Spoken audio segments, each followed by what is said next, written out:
The day begins colder than it has a right to be. The sky hangs low, a pressed sheet of tin. The Blake estate sits in it like an old certainty, stone and glass, and a history that believes it is law. When the iron gate mouths open to the car, the gravel sounds like a warning whispered underfoot. They had all been here before Margaret in her winter armor of pearls and will. Ryan in the careful quiet of a man who refuses to rehearse his fear. Evelyn with a pulse she's learned to steady, even when memory refuses to. But the air is different. There is the formal heat of a house that doesn't believe in weather, and beneath it, the bristle of something ritualistic waking up. Hugh Blake does not make them wait. He stands in the study beneath portraits of men who still own the room because no one told the paint to stop. The cane he carries is polished and old, an heirloom of discipline. His suit has no dust on it. His eyes have only purpose. You disobeyed the family, he says. When the door is shut and the fire begins its unnecessary theater, and you disgrace the company in public to tidy your private life. 30. It is not a number. It is a verdict. Margaret's hand finds the chair and grips wood as if wood could be taught to bleed for her. Evelyn feels something ancient and terrified rise, not of the man of the ritual itself. A part of her wants to laugh at the absurdity, the century, the cane, the room. The larger part knows that absurdity is how cruelty hides. No, Margaret says, not loud, not new. Father, don't be grotesque. Hugh doesn't look at her. You taught him watercolors, he says mildly. I'll teach him lines. Ryan steps forward before the apology can find him. The movement is small, and it contains his entire childhood. I take it, he says. No spectacle, no one else. You will not. Margaret breathes. He turns to her, to Evelyn, and for a second, all of it is visible pride, stubbornness, the shame he has dragged like a shadow, the love that has finally learned to ask for daylight. I end what I began, he tells them. On my feet, Evelyn's throat is burning. She had thought the last months had eaten all the old hunger in her for grand gestures of suffering. She had thought she was done with blood as a love language, but there is a terrible dignity in him now, and it is not about punishment. It is about literature closing a chapter with the exact punctuation it demanded. Hugh nods to a man who has appeared from nowhere house staff trained to be specters. A leather strap is unrolled, and the ritual finds its stage.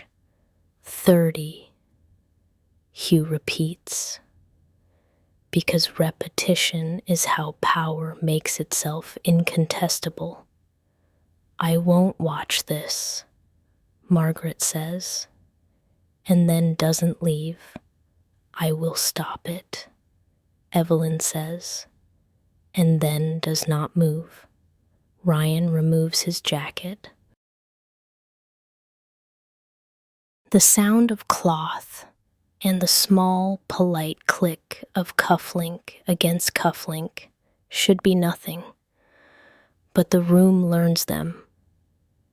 He loosens his tie, and the portrait men seem to lean closer as if checking the knot. He faces the window, not the fire. He puts his hands on the edge of the desk like it is the edge of a boat. He does not ask for mercy. He asks for completion. The first strike is not loud. It speaks a language older than English, a dialect of consequence. He does not flinch. The second finds a nerve. The third asks a question his breath answers. By the seventh, the room smells like heat and something copper. By the ninth, his shoulders tremble once, and Margaret's pearl earring ticks against her neck because her jaw has clenched around the rest of her. Enough, she says, and the room ignores her the way some rooms are built to ignore women saying enough. Evelyn takes one unpermitted step forward. "Hugh," she says, and her voice is a small, honed blade.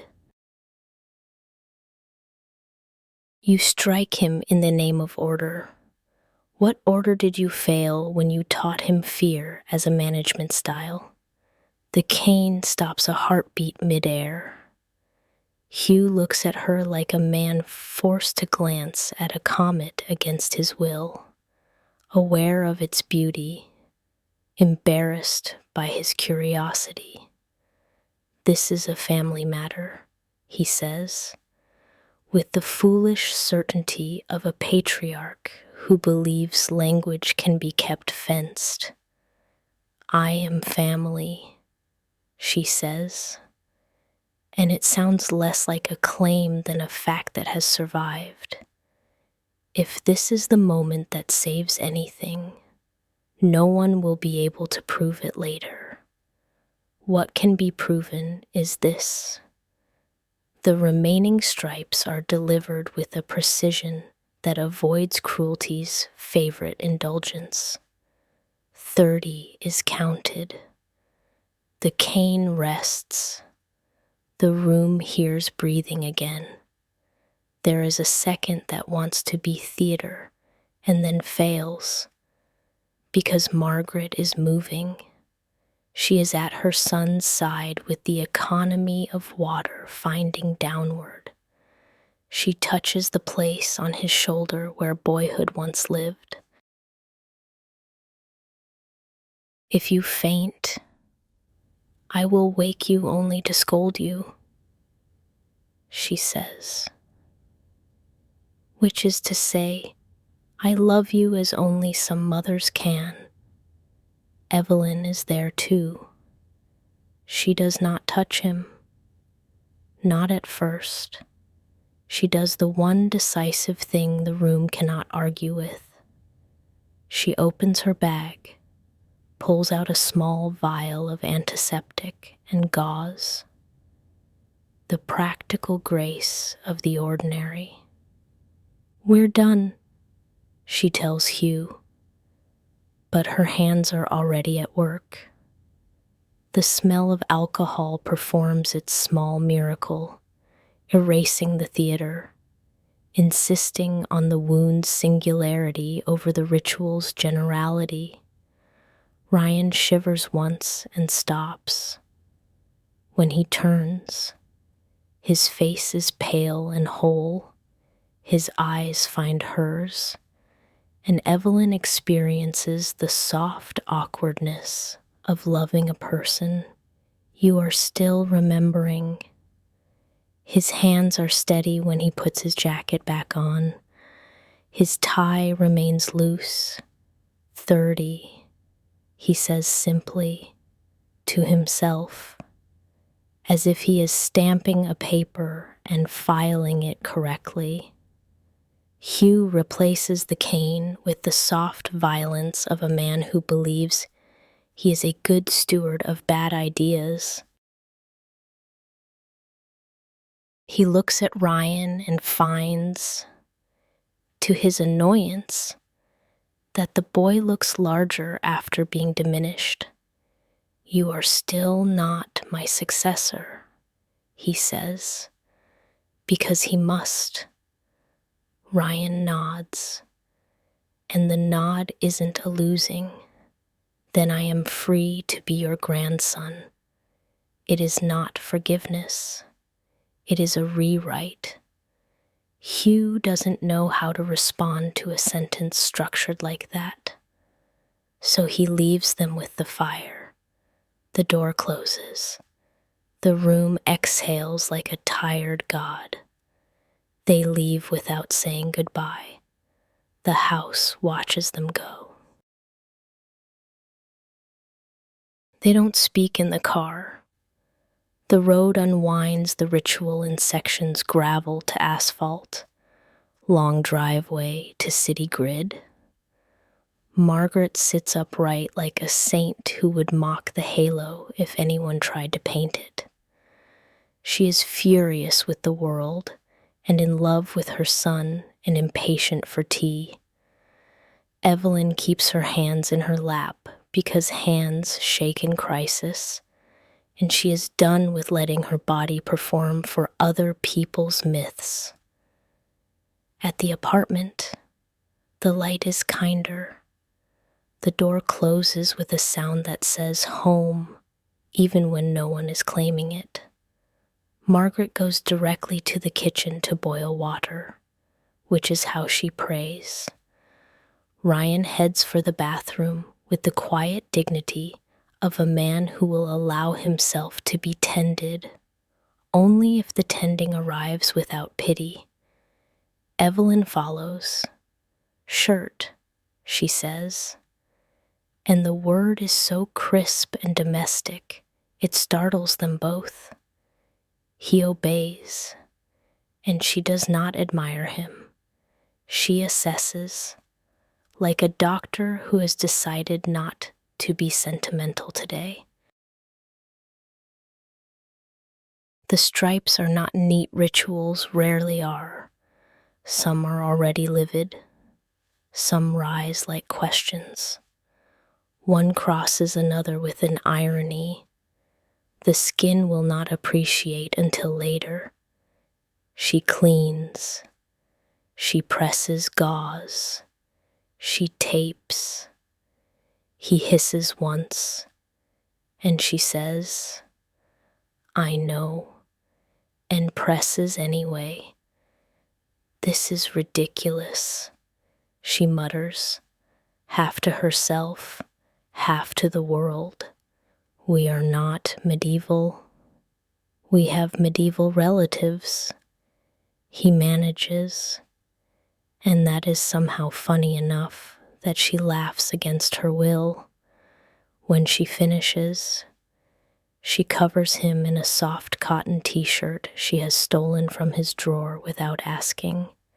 It will itch later. She is prepared to apologize later.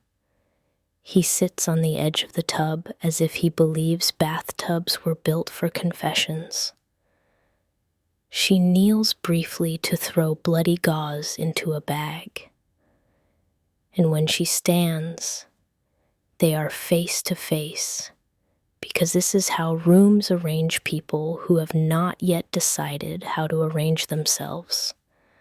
"Thank you," he says, and means it for more than gauze. She nods. "You will not do that again," she says, and it is not a command. It is a boundary pronounced like a benediction. "I won't."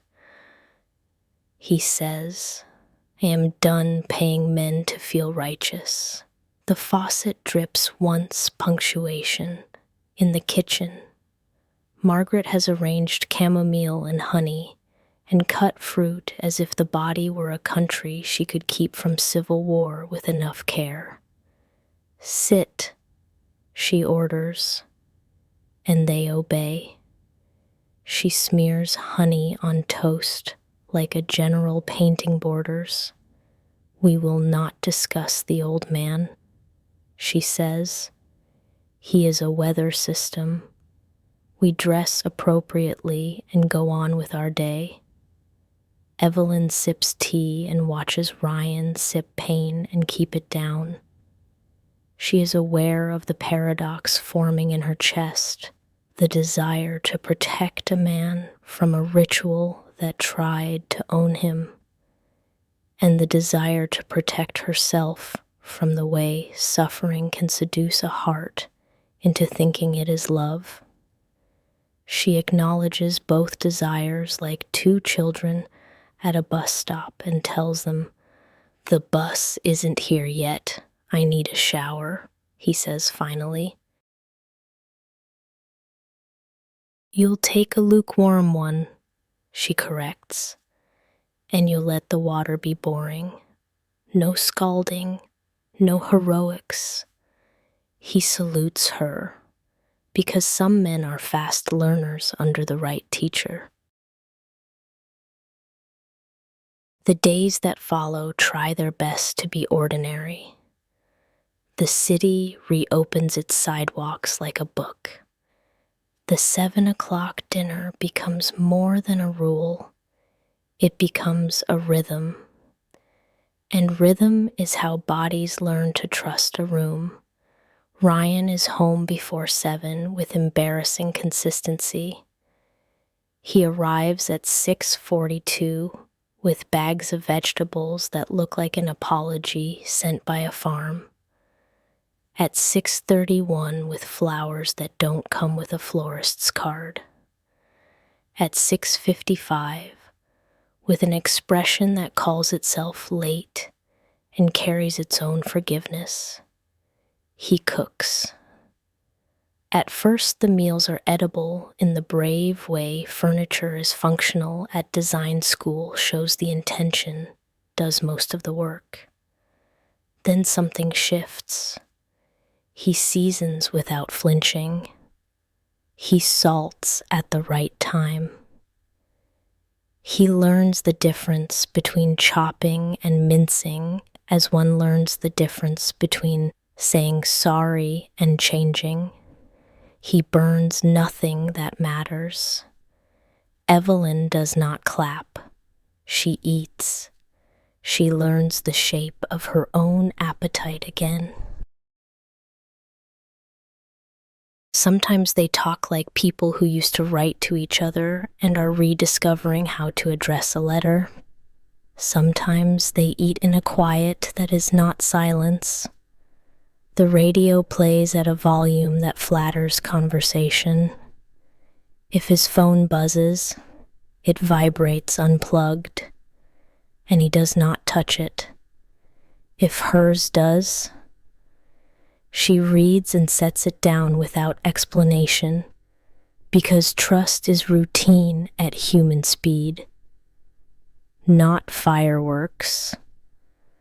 They walk at night because Margaret insists oxygen is a marital practice. They go to Blue Willow and split a lemon tart, like a pair of atheists reverently sharing communion. They pass a saxophone player who has only learned one song, but plays it like that fact strengthens his case. They stop to look at a dress in a window, and he says nothing except, "That color is you," and the dress is a color she does not own, and the name of the color is Begin Again. On the third night after the caning, she sits on the couch with her legs underneath her and says, without preface, "It made me angry." Not just at him, At you, that you let him do it. I know. He says, I let him try to define my remorse for me because it was familiar. The familiar is seductive when the new requires humility. If I lose you to humility, she says, I can live with it. If I lose you to a performance of repentance designed to satisfy a man who has never apologized for anything in his life. No, he nods because she is right, and because there is nothing else to do with a truth that elegant, but admire it. His back itches under the t-shirt. He does not scratch it. His face tells her he is learning to be the kind of man whose skin remembers lessons without requiring scars. On Friday, they go on what Margaret calls a correction date, a revision of a memory that went wrong the first time. The last time they tried to go to the little Italian place with the mural of Venice, doing its best impersonation of itself. They fought in the car about nothing that was nothing. This time they take the train. He lets her choose the table, near the window where lights reflect in cutlery. He orders water and does not look at the wine list and is not heroic about it. They share a bowl of olives and a pasta that arrives with steam like a curtain call. He reaches for the basket of bread and stops halfway. Ask, she says, amused. May I butter yours? He asks. And it is not gallantry. It is intimacy with a wink. You may, she says. And there is a second where she can see, over his shoulder, another version of them at another table a year ago, or too sharp, brittle, dressed for combat. She blinks, and the scene is gone. The him that is here looks at her like the music is good, and the evening is working. She eats the bread and does not worry about debt after dinner. They stand outside and watch the traffic find its own logic. He leans toward her, not to kiss her, just to be a temperature nearby. One day, he says, almost to himself, I'd like to look at us and think that I've always been this man. I know that's not true. I don't want to erase it. I just want to be proud long enough to get used to it. You're not allowed to be proud yet, she says, smiling. It's day 5. He laughs. I'll schedule it. Try day 500, she says. They are not holding hands.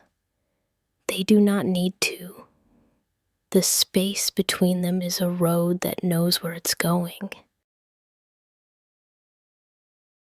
On Sunday, she asks him to come with her to the market. It is a simple pilgrimage. Carrots with their green tops like bad haircuts. Eggs that still remember the hen. Apples that smell like they were on a tree this morning. He carries the bags and shuts up while she chooses and learns. They are halfway down an aisle of things that promise longer life, when a woman recognizes them and pretends not to. The eyes flicker. The mouth makes that small shape. The phone is half lifted. Ryan sees it and does nothing. He doesn't shift to block, doesn't stand in front of Evelyn like a door. He continues discussing basil. He picks the wilting sprig and says, "This is sadness in herb form," and puts it back. Evelyn laughs. The woman lowers her phone. The day does not become content. They bring flowers home to Margaret, because Margaret has been waiting all morning to pretend she didn't remind them to bring flowers home. She arranges them in the laughable vase Ryan bought when he thought expensive was a synonym for beautiful. She makes tea. She asks no questions about the market and tells them a long story about Hugh that ends with her folding the final sentence into a kind of mercy. Old men are children with more props. She says, "I refuse to applaud, but I will put the props away when they're done." That night, when house and city agree to be quiet, Evelyn hears the itch under Ryan's shirt, the way pianists can hear the warping of a key. She sits behind him on the couch and, without speaking, slips her hands under the hem and traces the tapes, checking what she already knows the skin is knitting its own apology together without requiring another ritual. She peels one corner, replaces it, presses gently. He breathes out, a sound that is not pain. "When you touch me like that," he says, "I don't feel like a penitent. I feel like a person." "Good," she says. "I'm not interested in dating a religion." He laughs into his shoulder. She leans forward and rests her forehead there, just above the place where a stripe is already fading. It is not erotically charged. It is delicate and necessary, like a match struck only to prove it still lights. "Ryan, if we do this," she says softly, and the words carry the freight of this without requiring footnotes. "We will practice. We will not perform. We will not invite violence into the house in any of its expensive suits. Yes," he says, "you will not mistake jealousy for devotion. No, you will not love me in public to excuse contempt in private. I will not," he says, and the vow is small and therefore believable. "And I will not use your love as a surveillance system," she adds, a line that costs her pride and buys them a little air. "I will not make you pay for what my memory took."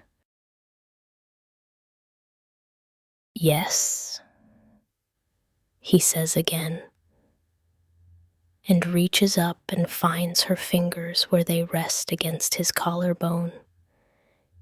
He interlaces them.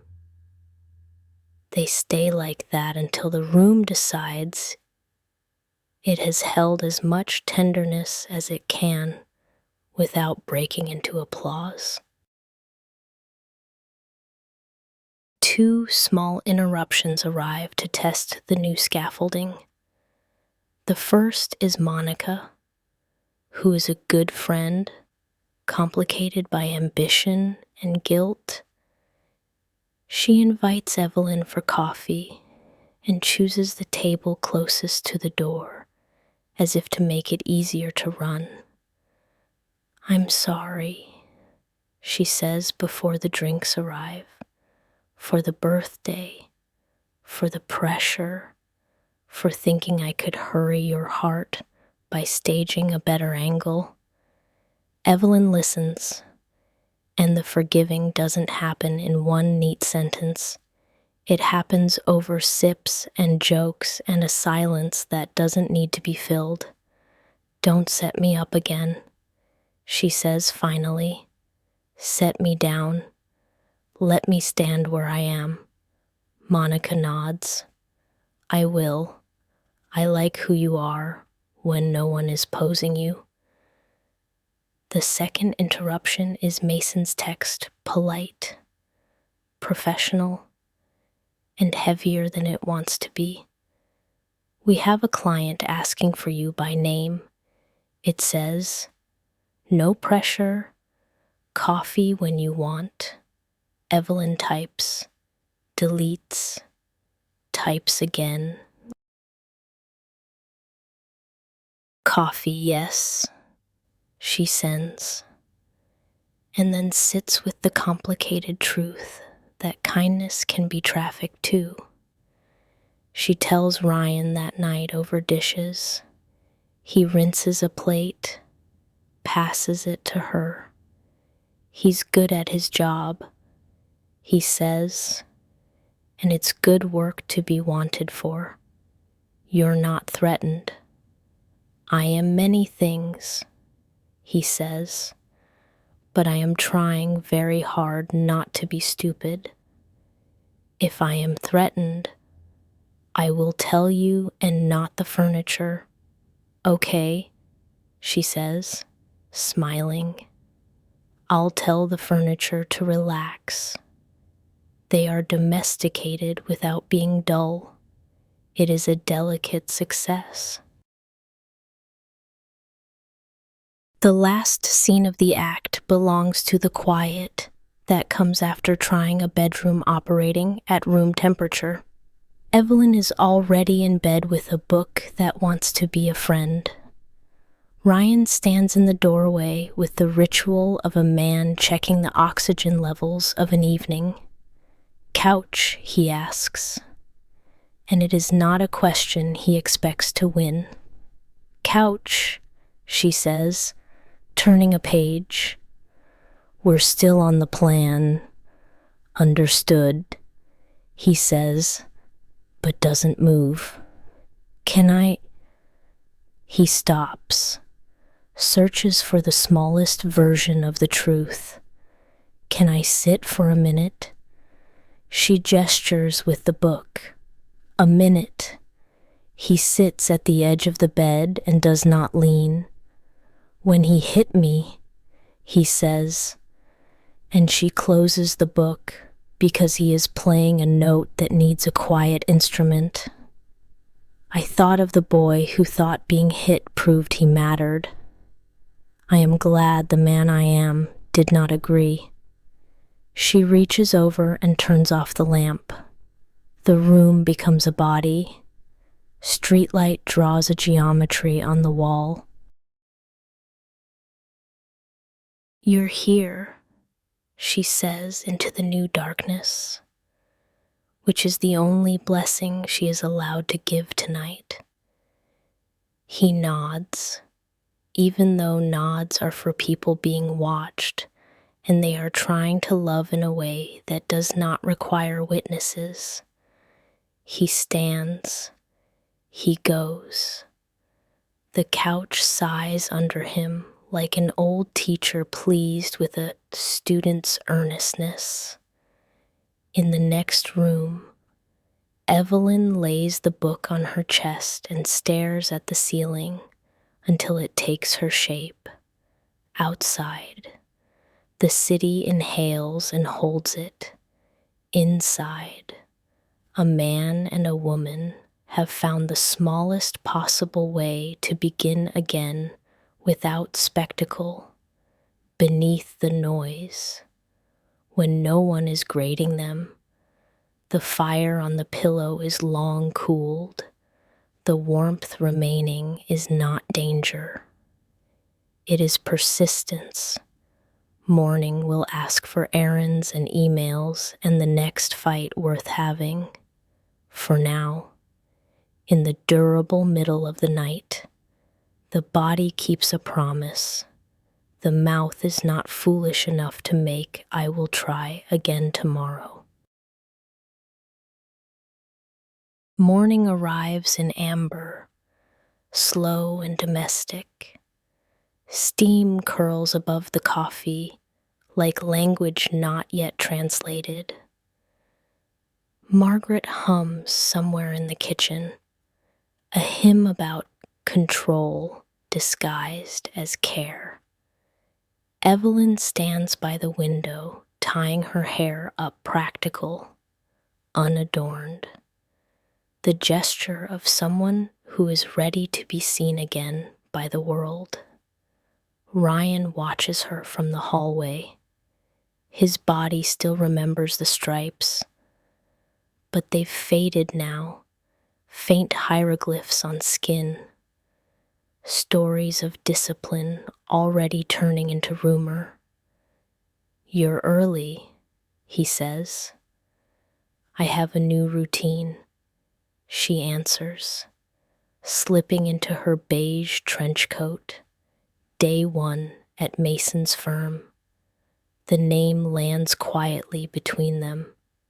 He nods, pretending the word doesn't taste metallic. Right, he says. You'll do great. I will, she says, buttoning the coat. You'll be okay. I'll be busy. It's a lie of protection, not deceit. She touches his wrist, short, grateful. I'll text you when I'm back. He smiles. Don't live. The door clicks behind her. Hazen Inn feels different when you enter as someone trying to start over. Evelyn senses it immediately, the tempo of keyboards, the low hum of people trying to be clever for money, the scent of overwatered plants and ambition. Mason greets her in the lobby with that easy calm that makes his presence feel like sunlight. Never spotlight. Welcome back, he says, extending a hand. We missed your sentences. I missed coherent deadlines. She replies, smiling. Then we're even. He leads her past the open floor, designers in soft cardigans, copywriters surrounded by chaos that looks curated. Evelyn feels the thrill of work sharpen her edges again. There is something holy about function. Her desk is by the window, overlooking the city's pulse. On it, a mug she didn't buy, soft gray ceramic, embossed with a single letter E. Mason gestures at it. From me, he says. E for everything you still owe this world. That's dangerous branding, she says. Then you'll rewrite it. He smiles. And she does. She spends the next hours editing, pitching, aligning tone with honesty. She loses herself in verbs and headers and briefings. The noise of creation replaces the noise of regret. Around noon, Monica sweeps in sunglasses, confidence, a hurricane disguised as a lunch break.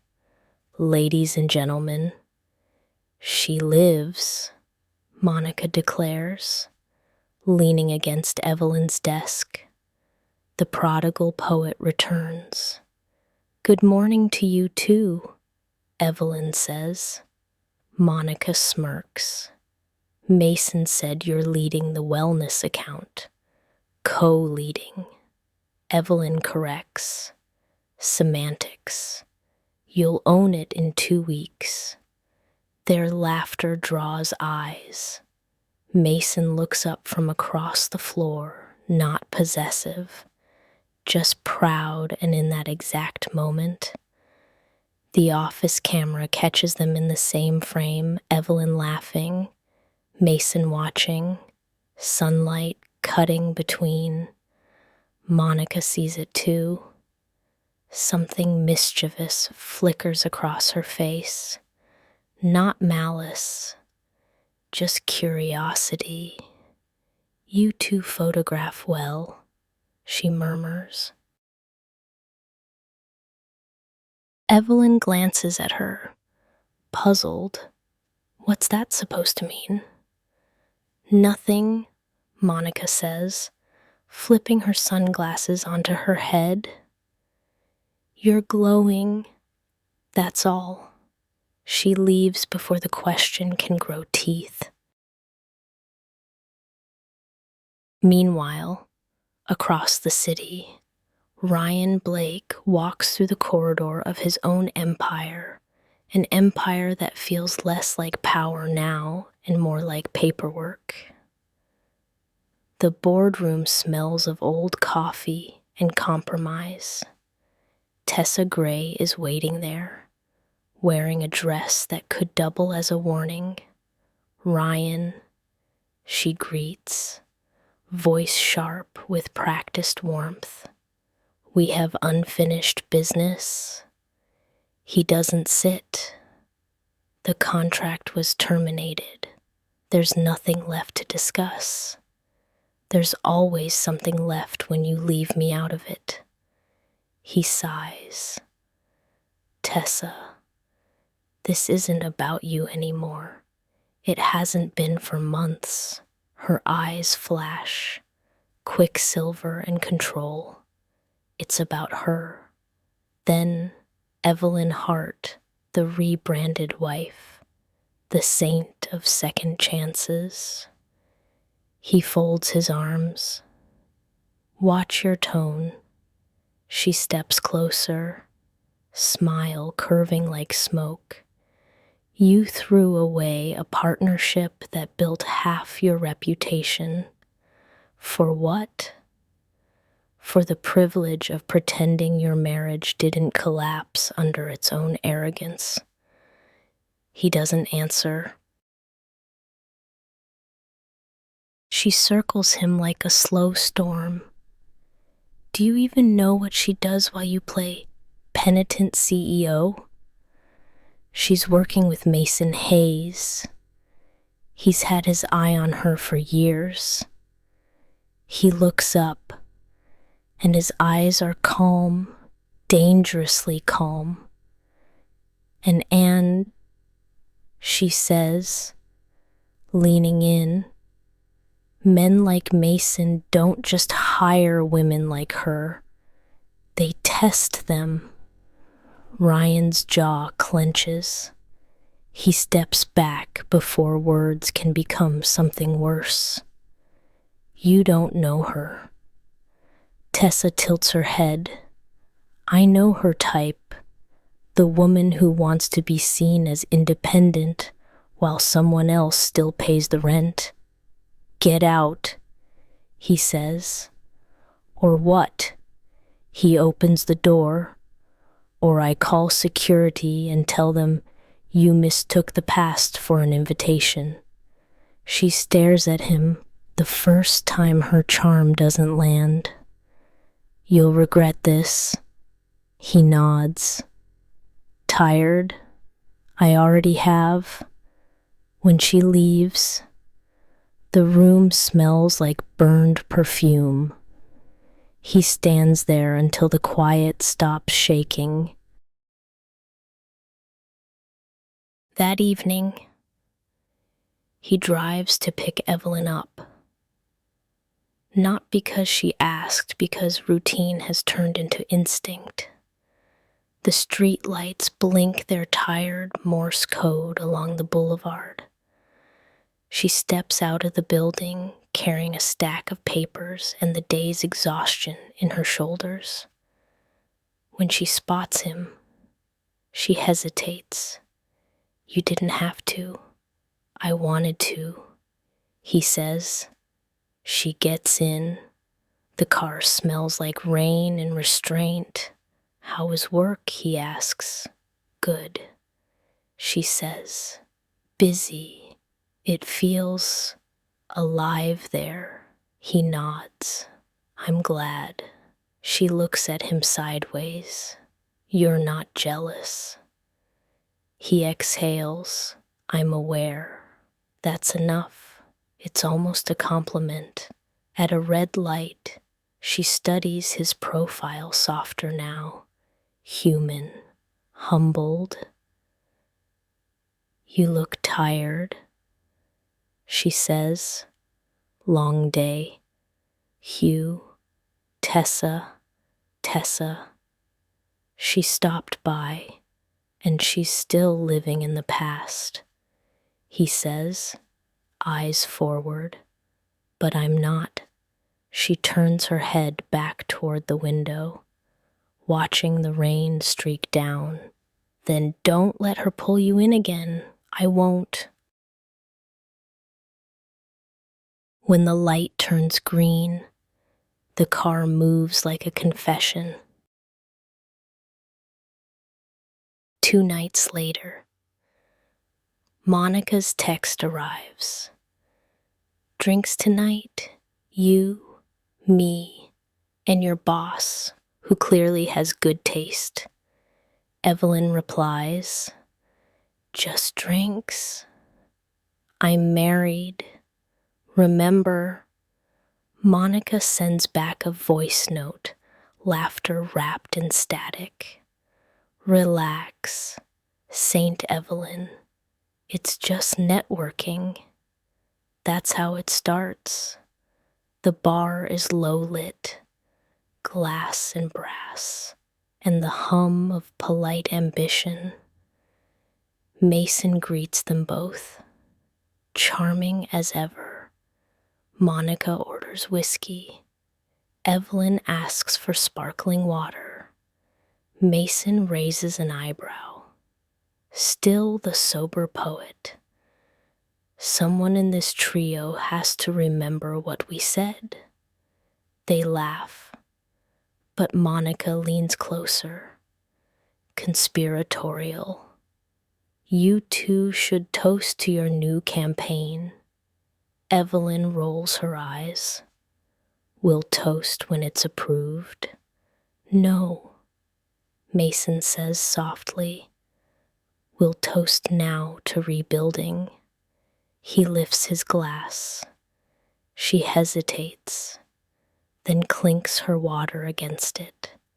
The sound is small, almost moral. Half an hour later, Monica's plan unfolds like a movie she didn't admit she was directing. She excuses herself, leaves her phone recording on the table camera angled just right. She claims she's calling a cab, but she's actually at the corner bar counter, snapping a photo, Mason leaning close to Evelyn. Laughter frozen mid-frame. Eyes softer than office hours should allow. The picture looks like a scandal. When she returns, she's holding 3 new drinks. One more, she says, for closure. Evelyn shakes her head. I have to go. Mason offers to walk her out.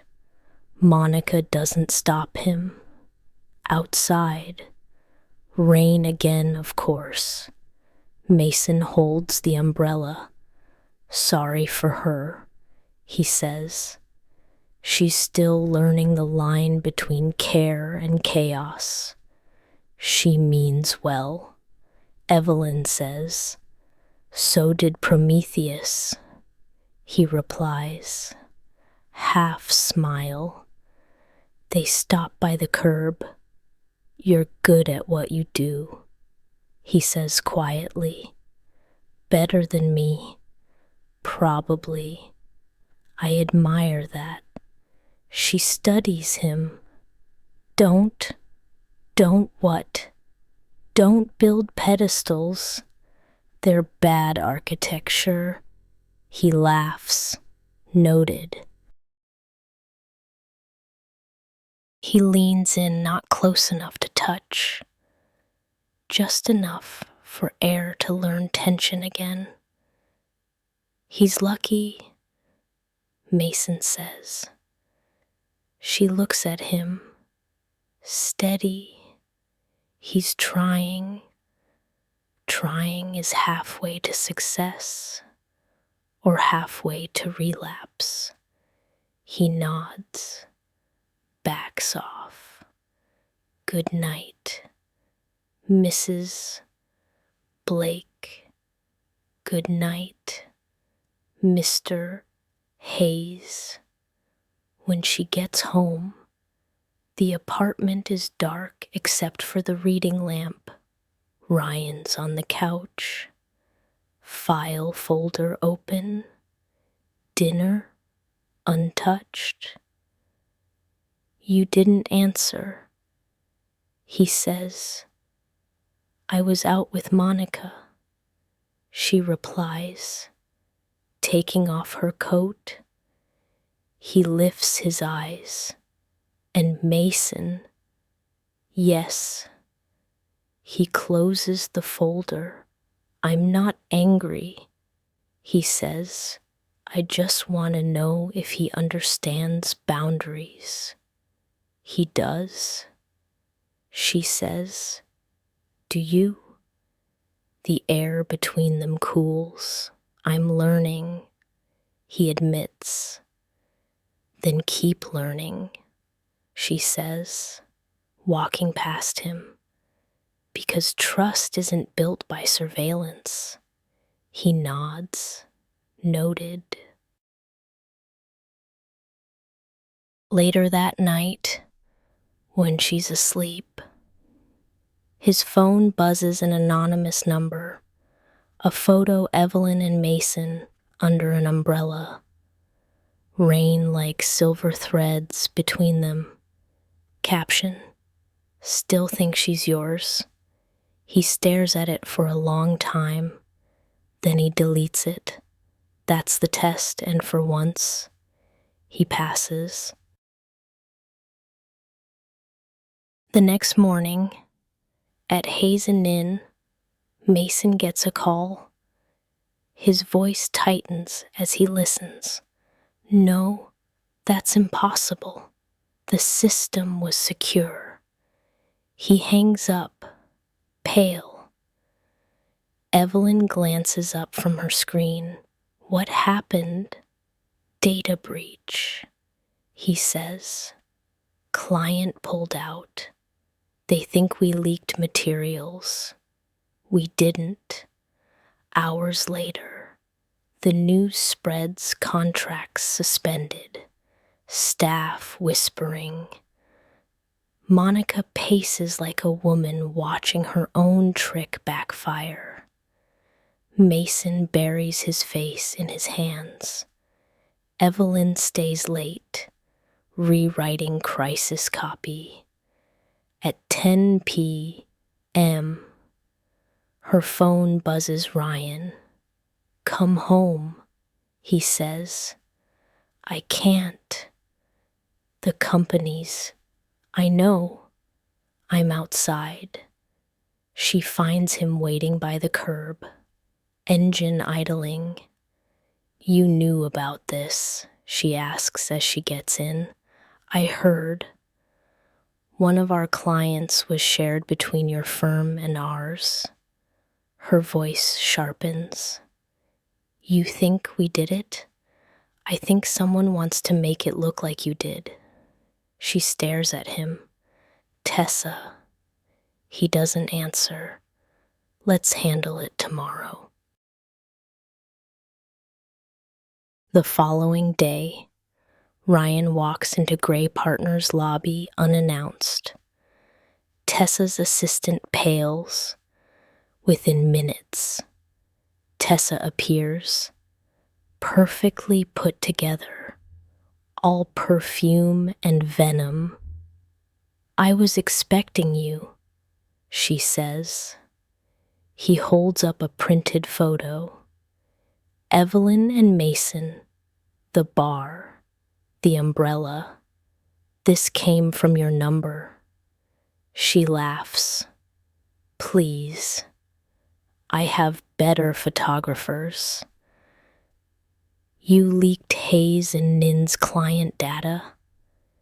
You wanted them to burn so she'd crawl back to me ashamed.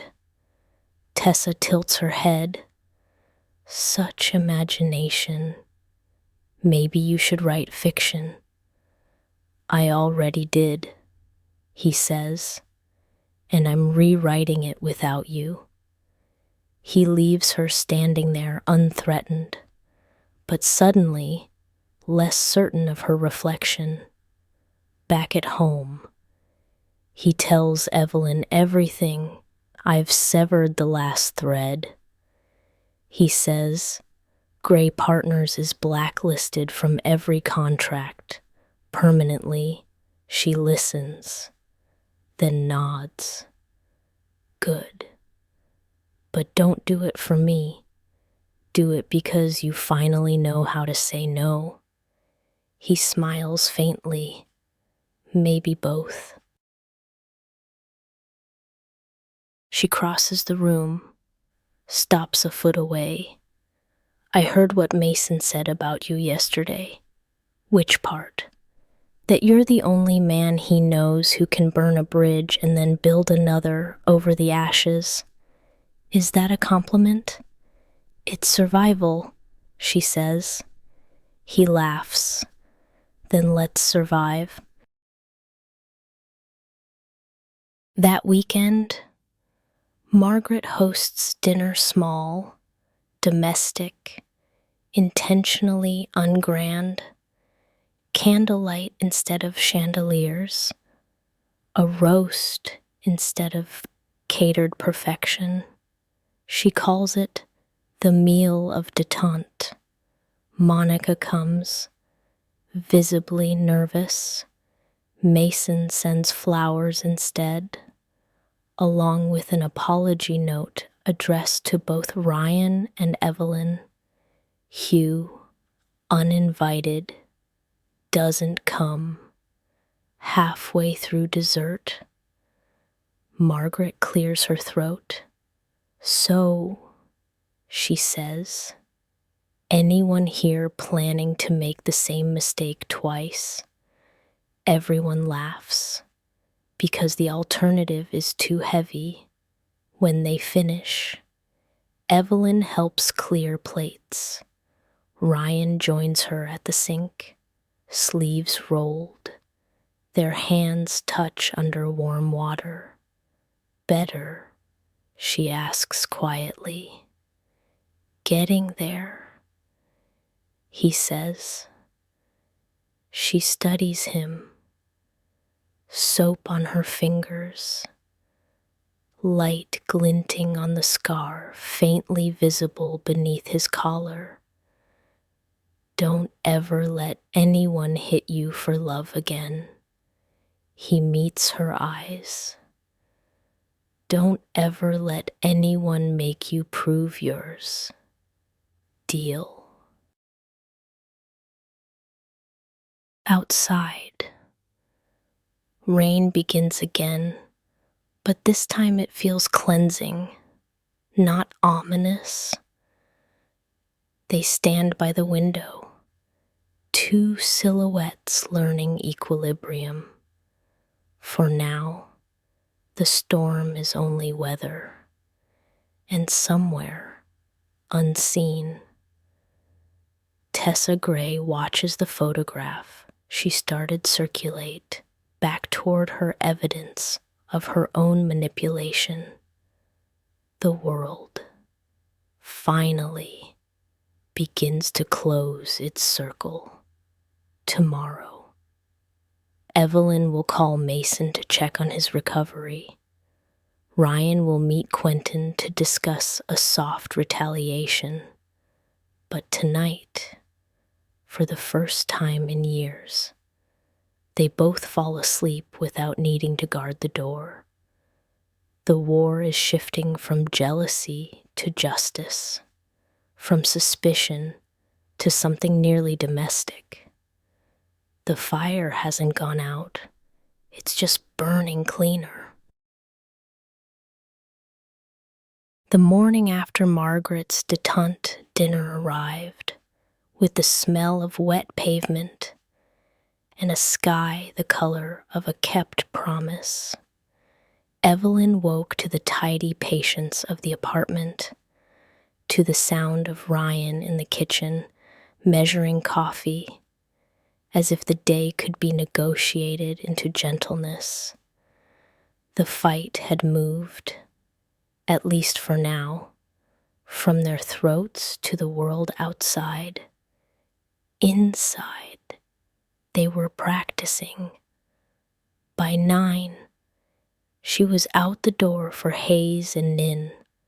By 9:15, Ryan was in a corner booth at a diner that had never once asked the city to become a better person. Quentin Doyle was already there, tie loosened, sleeves rolled, the casual disorder of a man who looked like a mistake but collected secrets on purpose. "You look like someone who finally hit send," Quentin said, stirring sugar into a coffee that did not deserve him. Ryan slid into the booth. "I told Gray partners to go to hell." Quentin grinned. "Took you long enough. What do you need from me?" "Context," Ryan said, "and restraint." Quentin lifted an eyebrow. "Those are not usually twins. They have to be today." Ryan handed over a short stack of printed screens. Dates and times clipped neat. "There's a pattern whispers about Hayes and Nin started before the breach. A few anonymous notes to clients. An industry tip that their safety protocols are sloppy. It smells like orchestration," Tessa Quentin asked. "Maybe?" Ryan said, "Maybe someone who thinks they're doing her a favor. Either way, I need a soft counter. Nothing illegal, nothing that looks like a lover's jealous tantrum dressed up as strategy." Quentin sipped the coffee, made a face, kept sipping anyway. Soft counter means sunlight, verification, calls to clients that sound like concern and land like spine. He tapped a finger against the formica. "We have 2 levers: narrative and risk. If we show that the breach was external and the rumors internal, we can freeze the exodus. And if, in the meantime," Ryan said slowly, "a few fair-weather clients decide their loyalty was to the gossip, not the work, they were lost already." Quentin finished. "You want me to push on the rumor mill from the other side? Push with facts," Ryan said. "And there's another angle." He exhaled. The diner's air smelled like bacon that gave up. Years ago, Mason courted one of our mid-tier consumer accounts. I want to pause that renewal, not to gouge him, to make him come to the table. Quentin watched him over the rim of the cup. "So it hurts enough to matter, but not enough to bleed out." "Yes." Ryan's jaw clicked once, then unlocked. "I don't want to break him." Quentin's smile thinned. Approval without flattery. You sound like a person I don't have to worry about. Thank Evelyn. Ryan said. She asked me not to mistake justice for vengeance. Quentin pocketed the printouts. Good woman. He stood, dropped a few bills on the table. Give me 48 hours. In the meantime, tell her you're stepping back from Gray because she's going to feel when you reach for old weapons. Even if you don't draw them, I already did, Ryan said, surprising himself with the fact. Quentin clapped him once on the shoulder and left, disappearing into a city that never admitted it was full of men like him. At Hayes and Nin, the day was an animal nervy, jumpy, too alert. The breach had been contained, but not forgotten. Staff moved in the high-step dance of people trying to look calm while checking. Mason walked the floor like a field surgeon, sleeves up, jaw set, voice steady. Monica had traded lipstick for a legal pad and was now a perimeter of apologies. Evelyn drafted. It was what she knew how to do when the world shook the exacting comfort of nouns and verbs behaving. She shaped language for clients whose faith had slipped a rung. No thunder. Reassurance is better delivered in the tone of someone handing you water, not a speech. By noon, the second blow landed. A stylist texted Monica from a commercial shoot. A light stand had tipped, crushed a case, cracked the edge of a table, startled the talent. Nobody injured. Everybody spooked. A photo came through shards and caution tape. A safety officer frowning at a clipboard. It's nothing, Monica said. Too quickly. It's something, Mason said. Calm because he understood that panic is contagious and he'd rather be the vaccine. Evelyn studied the photo and felt heat tick at the base of her skull. The shot was framed like evidence the angle suggested hazard. The caption implied negligence. She didn't have to be Quentin to smell choreography. Who was on set, she asked. Freelancers, Monica said, hesitating. Our regular gaffer was out sick. Names, Evelyn said, and Monica rattled them off.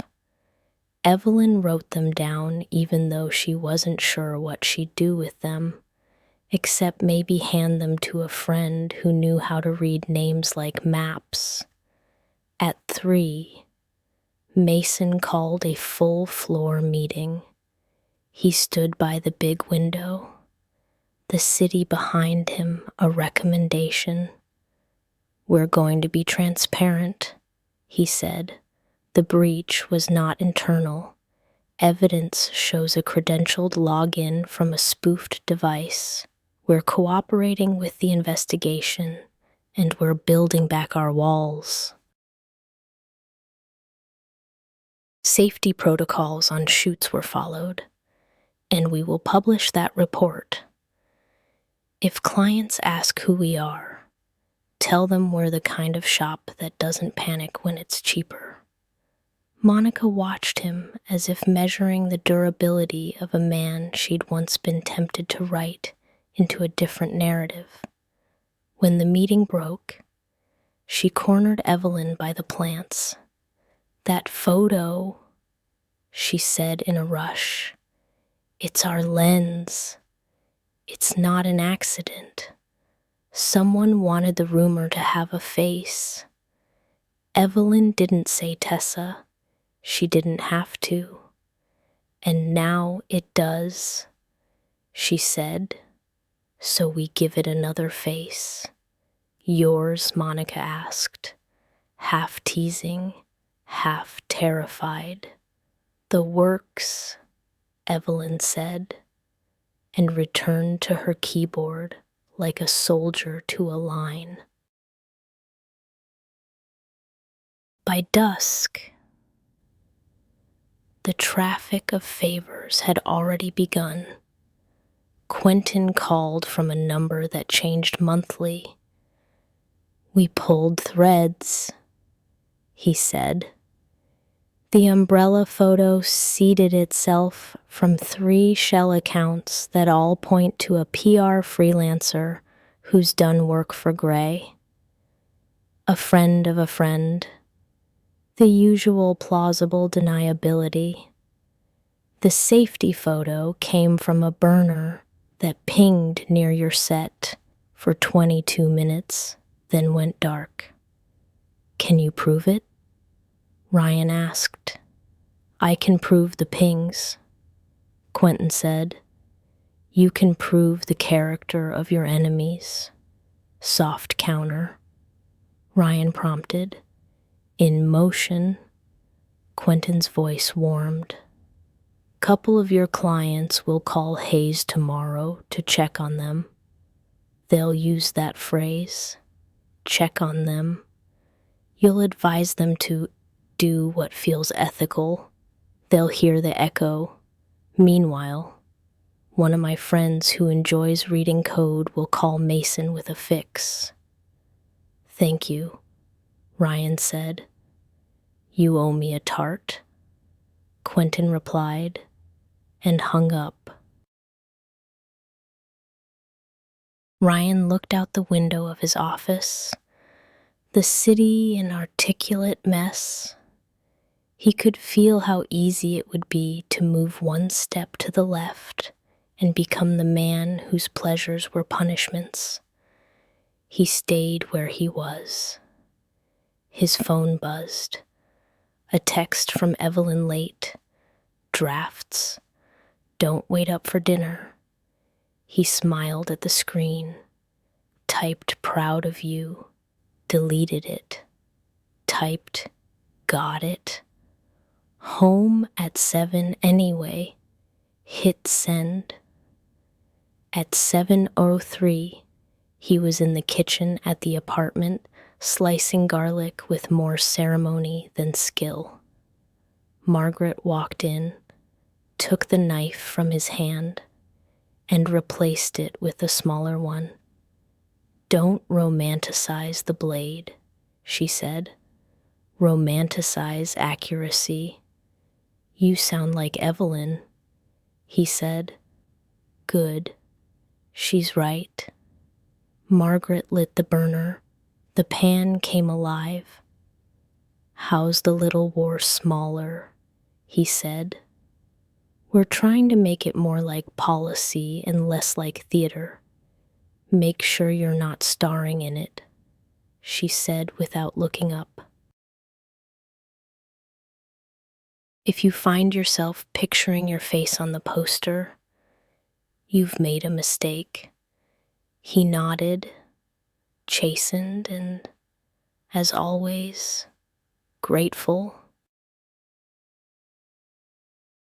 The next morning broke open with the kind of sunlight that makes even bad buildings look earnest. Hayes and Nin woke to a different energy. 2 clients called to check on them. One requested a safety walkthrough of a set and apologized for the panic. Another emailed, no agency is safer because it doesn't tell the truth about risk. Keep going. Someone on the 3rd floor clapped when they read it. Someone on the 2nd floor cried and blamed the air conditioning. At 10, Mason got a call from an old contact with a new angle. We can bridge you, the contact said. Short-term capital to absorb the penalties and pay your freelancers through the fog. Strings attached. Of course. Board seat. Oversight. The usual. Mason hung up. Paced. Pride is a leash. Sometimes it keeps you from running into traffic. Sometimes it chokes you when you need to move. He stared at the window and saw his reflection look back. Hair too neat for a man in a crisis, tie too loose for a man in an office. Take it, Monica said from the doorway, reading him like always. Not from them, he said. I know the strings. They wrap around the throat. Monica stepped closer. Then call Ryan. Mason laughed without humor. That's generous of you. It's not generous, she said. It's accurate. He'll offer you a bridge without a trap. He likes roads. He's learning to build them. Mason lifted the phone, set it down again. He'll think I'm crawling. Crawl, Monica said. Walk later. He didn't call. Not yet. He went to his team, divvied work, refused layoffs, bet on the day ending. It didn't. At 4, the third blow arrived. A fashion client announced a pause that meant we're leaving without saying we're leaving. The email was cordial and soft and betrayed. Mason read it 3 times, then closed his laptop so gently it felt like a prayer. He walked out into the city. No umbrella. The sky was not kind. He found himself at the river, hands in pockets, rain committing to its bit. A figure slid into place beside him, the way some people can approach without triggering the body's alarms. You're bad at asking for help, Evelyn said. He turned. She was drenched in that carefully cinematic way life sometimes offers to the undeserving. You shouldn't be here, he said. You shouldn't be alone with your pride, she said. I sent a taxi away to tell you this in the rain. So for the sake of the fabric of my coat, listen. He waited. Let him help, she said, on your terms, not as penance to me, as policy to yourself. He exhaled, rain becoming steam when it met the warmth of the thought. How do I keep myself from owing him my spine conditions? She said. Transparency, limited term, a covenant you write together and sign in ink, not blood. You sound like a lawyer, he said. I sound like someone who won't stand another man's war between me and my work, she replied. And there it was, the line. Mason looked back at the river, back. The city was a mirror that refused to flatter. He hates me, he said.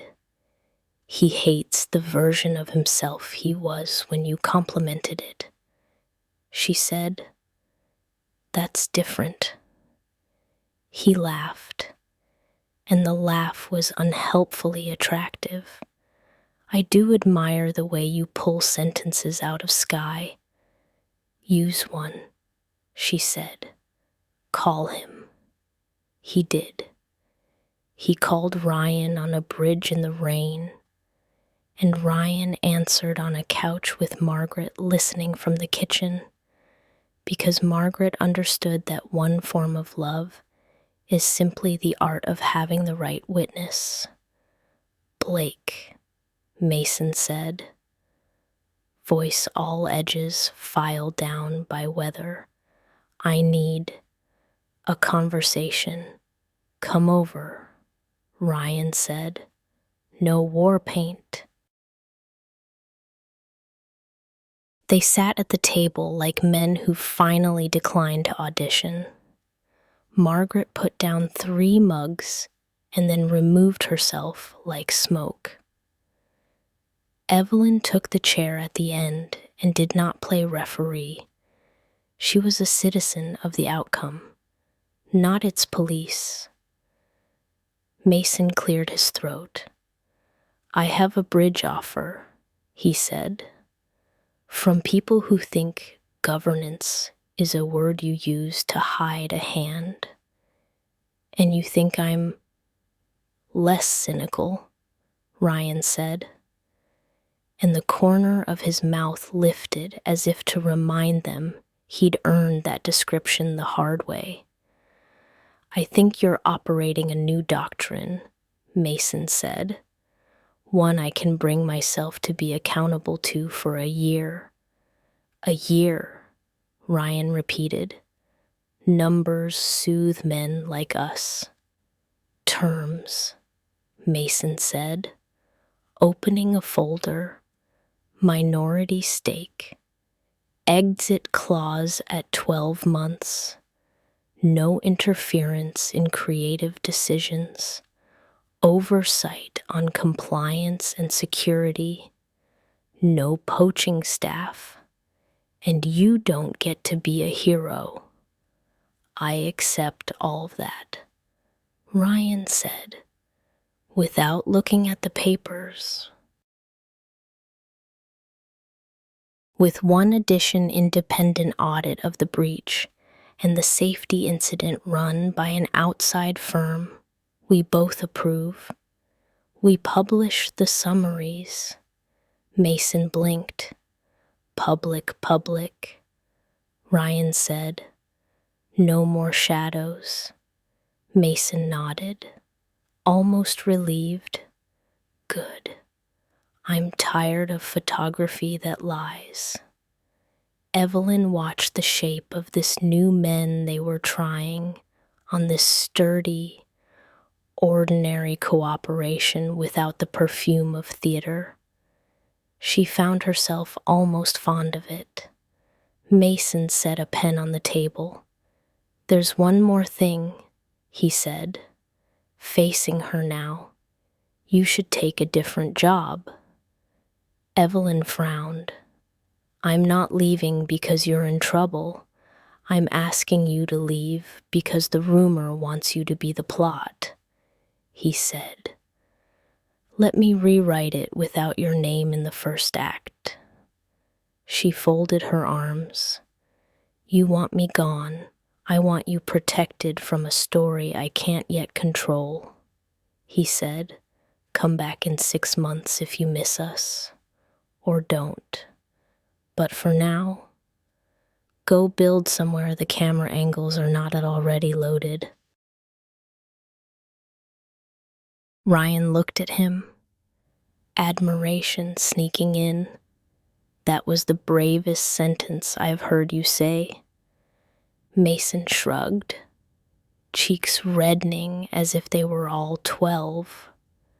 I have decent days. Evelyn considered. She thought of the desk by the window and the team and the rare good feeling of use. She also thought about sharing a life with fewer tripwires. She turned to Ryan. If I come to Blake, she said, there are rules. Name them. He said, no theatrics. No favor. I enter through HR like any hire. I report to someone who is not you. I carry the same corporate card limit as everyone else. And she let the word hang long enough to make it matter. You do not watch me on the internal cameras. His chin lifted, surprised, then lowering almost immediately with a small, abashed smile. You knew. I know the shape of your temptations, she said gently. I don't want to live under them. He rubbed the edge of his cup with a thumb, a tell she'd catalogued and forgiven. I checked once, he admitted. Last month, after you left for Hayes, I watched for 30 seconds to see you, breathing at your desk. He met her eyes, vulnerable in a way that made him look younger and better. It wasn't about control.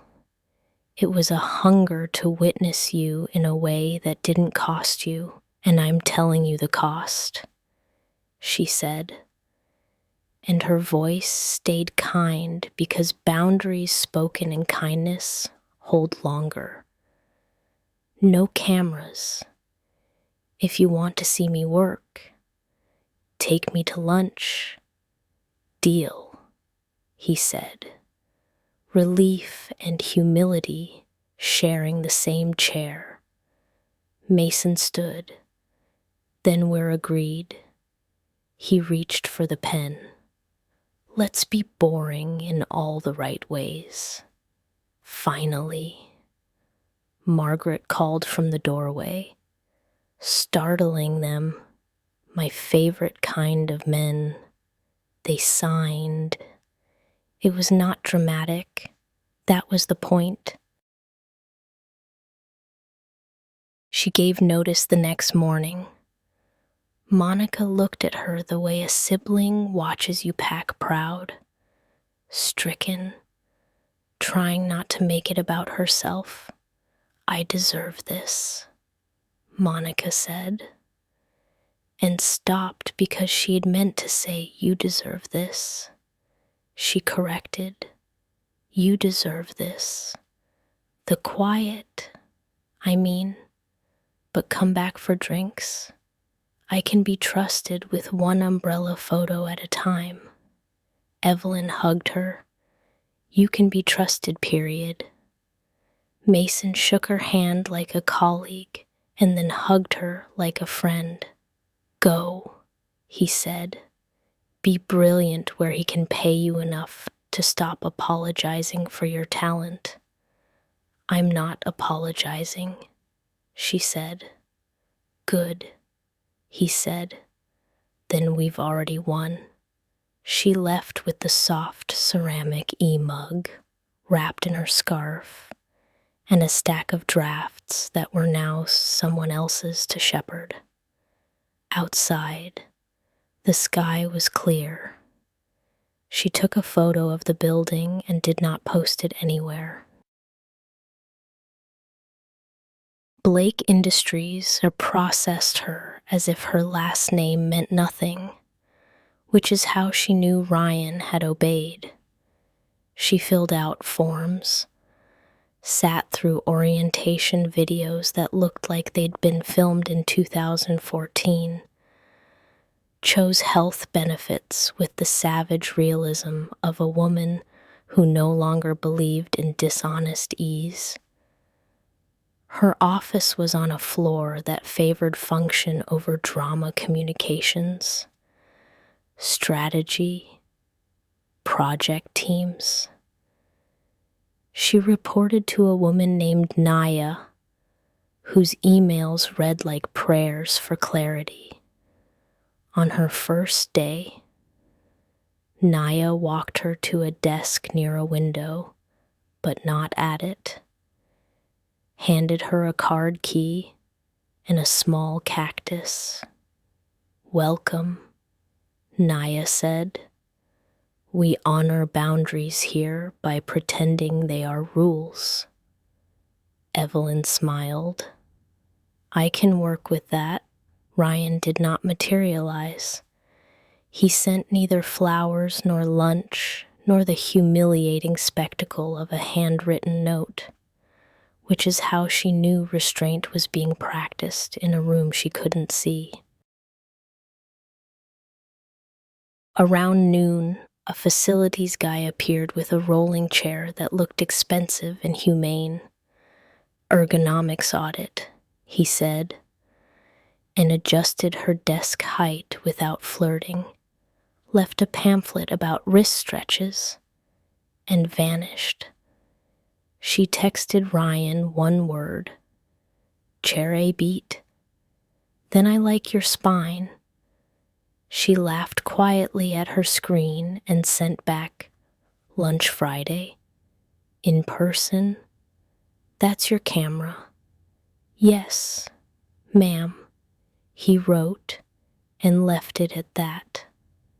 At 3:30, she went to the break room for tea. The internal security monitor was there, tucked above the fridge. A multi-screen mural of the building's hum lobby, elevators, hallways, 3 open floors, the calibration of a life being kept. She looked up once and then away, as if walking past an ex she'd forgiven. On the way back to her desk, she passed a glassed-in conference room. Ryan was inside with Priya and 2 others, sleeves rolled, face attentive. He didn't see her. Or if he did, he pretended not to, a skill he'd lacked last year and was now proving he had earned. She kept walking. Her heart did that brief, ridiculous tremor the body commits to when it recognizes a person who has once been its country. Back at her desk, she opened a new document and typed the sentence that had become her north. We don't heal by pretending we were never hurt. We heal by becoming trustworthy to ourselves. She underlined nothing. She saved the file guidelines. She knew he'd never read it. She didn't write it for him. A week into her new routine, she found a small envelope on her chair.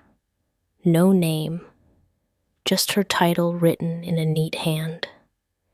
Inside, a photograph of her at Hayes, laughing.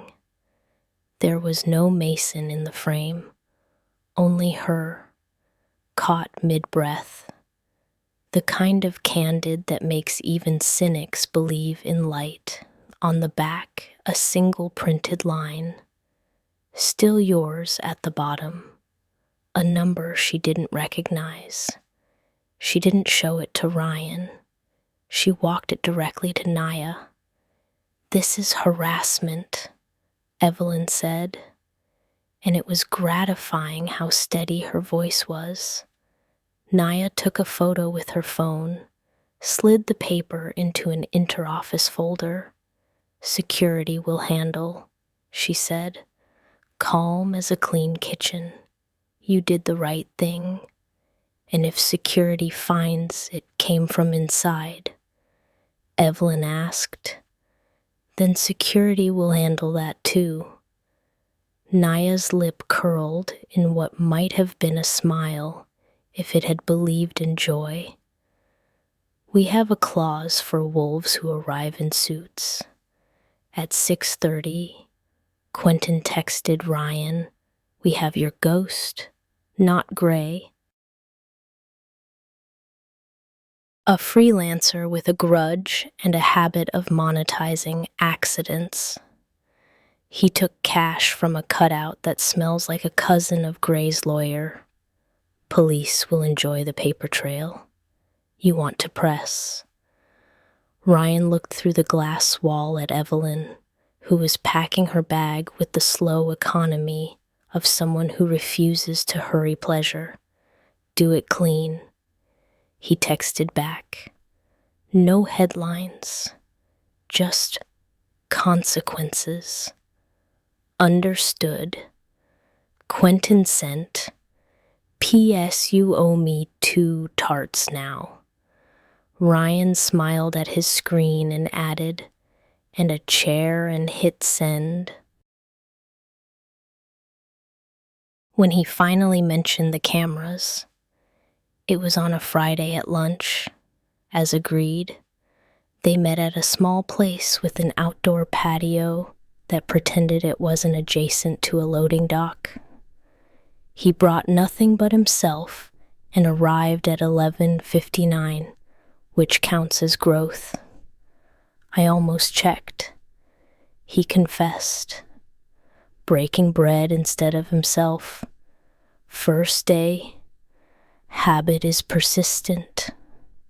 I know, she said, because she had measured the place it had left in him.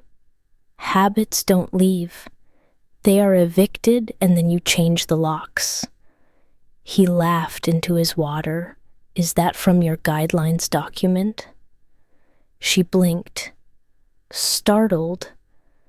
How did you... I didn't read it, he said quickly. Hands up. Monica texted me a line. She said you're writing scripture. She's a heretic, Evelyn said, but she smiled despite herself. I wrote it to remind myself what I won't do, not what you should. He buttered a piece of bread with an attention that was almost devout. I will behave, he said, not to avoid punishment.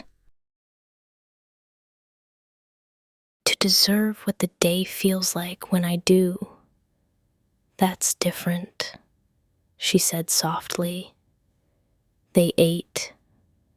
They talked about mundane things, HR procedures, Naya's deadly accurate calendar invites, the break room's tragic tea selection.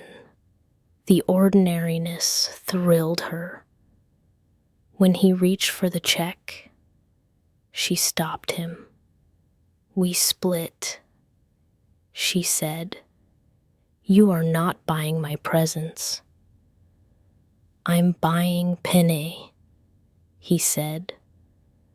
But he let her take half.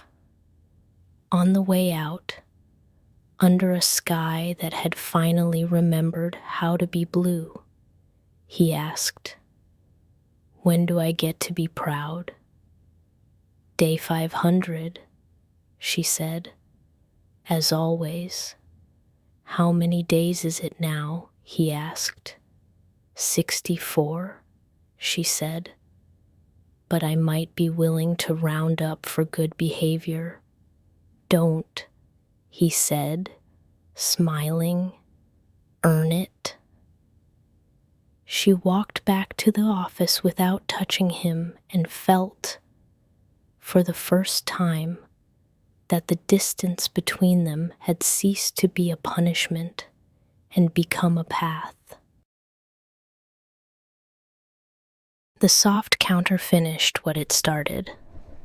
Within a week, the freelancer with the burner phone and the tipped light stand had been visited by 2 detectives with boredom in their eyes and patience in their pens.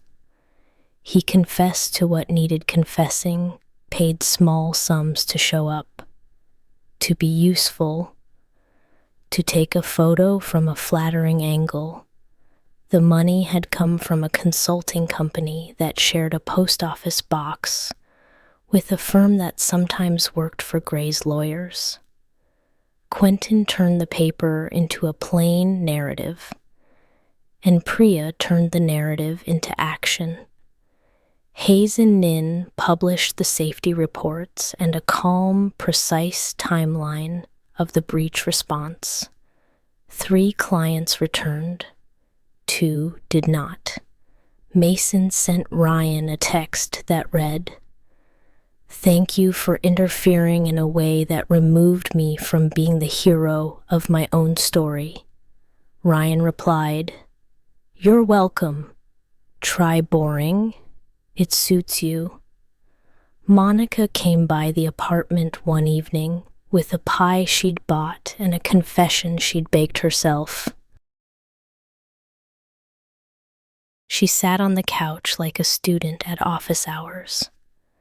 "I did the umbrella photo," she said without preface. "Not the circulation. I wanted to test the narrative to prove to myself that it wasn't real." Evelyn stared at her. Grief and exasperation briefly married. "Don't test with people," she said. "Test with light bulbs. Test with IKEA furniture. Test with your makeup on a hot day. But don't test with people." "I know," Monica whispered. "I'm sorry. Don't be cinematic about your apology." Evelyn said, "Be consistent." Monica nodded. "Daily. I can do daily." Margaret, listening from the kitchen as she always did. Her priesthood was entertaining, popped her head in. "We accept atonement in installments," she said. "Low interest." Monica laughed, cried, wiped her eyes with her sleeve in a gesture that made her look 10 and honest, then left with the pie still on the counter because Evelyn insisted they keep it. "You owe me a slice," Evelyn called. "With coffee you will buy." "Deal," Monica said, and meant it. Late one night, with the city quiet like a secret, Evelyn found Ryan at the dining table with a legal pad and a pen. He was writing in the slow hand of someone who hadn't needed to use cursive for 20 years. "What is it?" she asked from the doorway. He held the pad so she could read. It was a list, numbered, almost shy. "Don't outsource conscience to rituals. Learn without performing the learning." 7 o'clock means 7 o'clock. Ask before assuming the question. Build policies that don't need me to be a saint. Love is time, not spectacle. Do not watch the cameras. Do not make her carry my jealousies. Apologize in verbs. Eat lemon tart slowly. She stood very still until she could trust her mouth to say what her heart was already busy writing. "You left out 11, she said. He looked up. "What's 11? "Sleep," she said. "On the couch, tonight, because you made a good list, not because good lists earn beds." He smiled without looking hurt. "Thank you for telling me. Thank you for letting the paper be the performance," she said. "Keep the stage off me." He nodded. He tore the page off and slid it into a drawer. "Consider the show closed." She went to bed. He turned off the lights. The apartment settled around them, across the city. A car idled at a curb too long. A man in it was paid to wait, to watch, to learn schedules.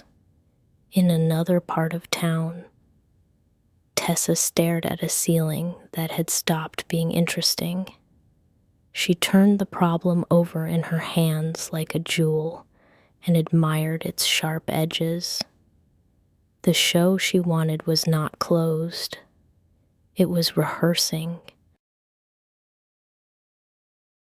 But for now, Act Three's promise held the counter would be soft where it could be and firm where it must. The line would be drawn with warmth, not wire.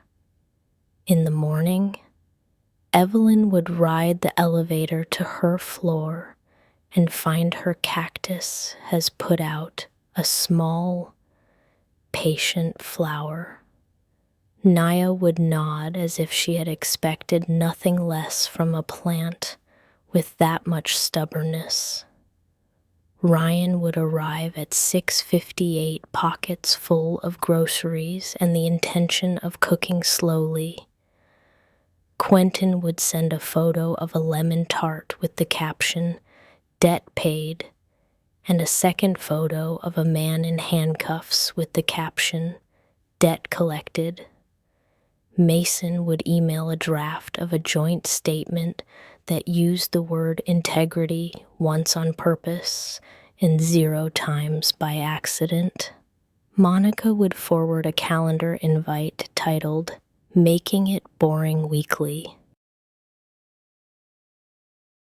And somewhere in the spaces between those ordinary victories, a van would idle a little too often on a side street Evelyn sometimes crossed, and a driver would trace a route on a map with a finger that did not belong to someone who loved her. The line had been drawn. It would be tested. The day begins too quietly. Evelyn wakes before the alarm, heart racing, though the dream has already dissolved something about headlights, about running barefoot on asphalt that felt like memory.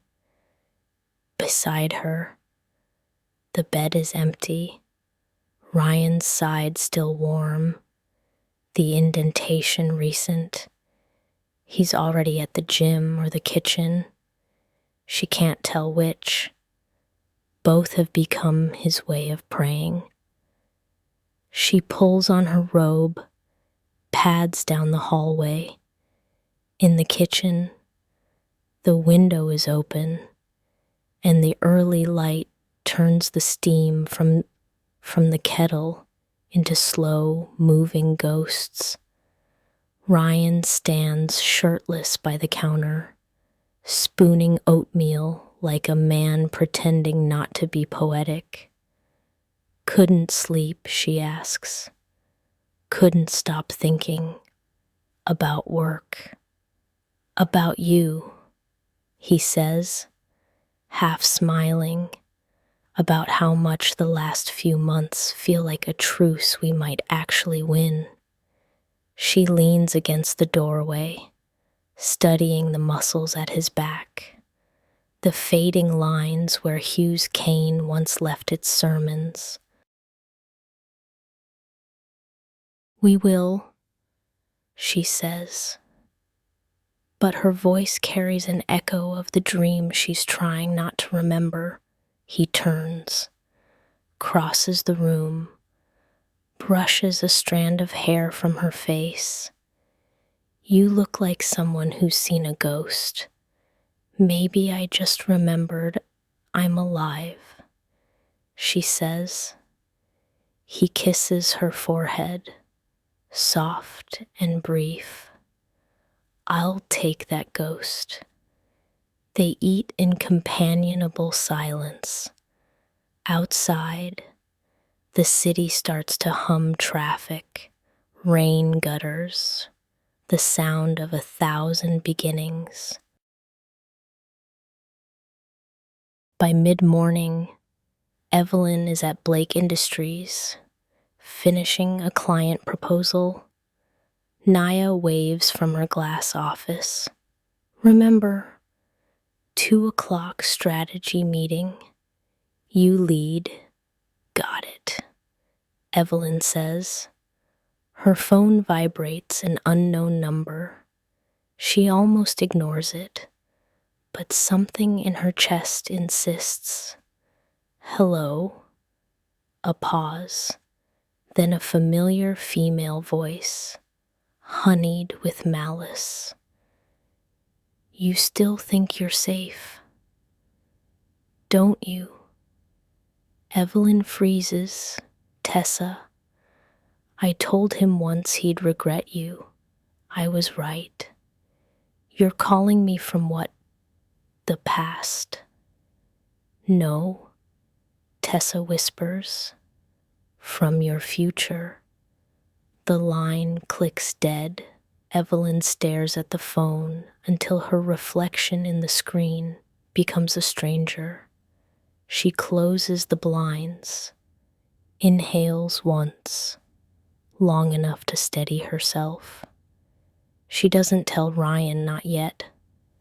The last thing she wants is another war. Evening, rain again, the city's bad habit.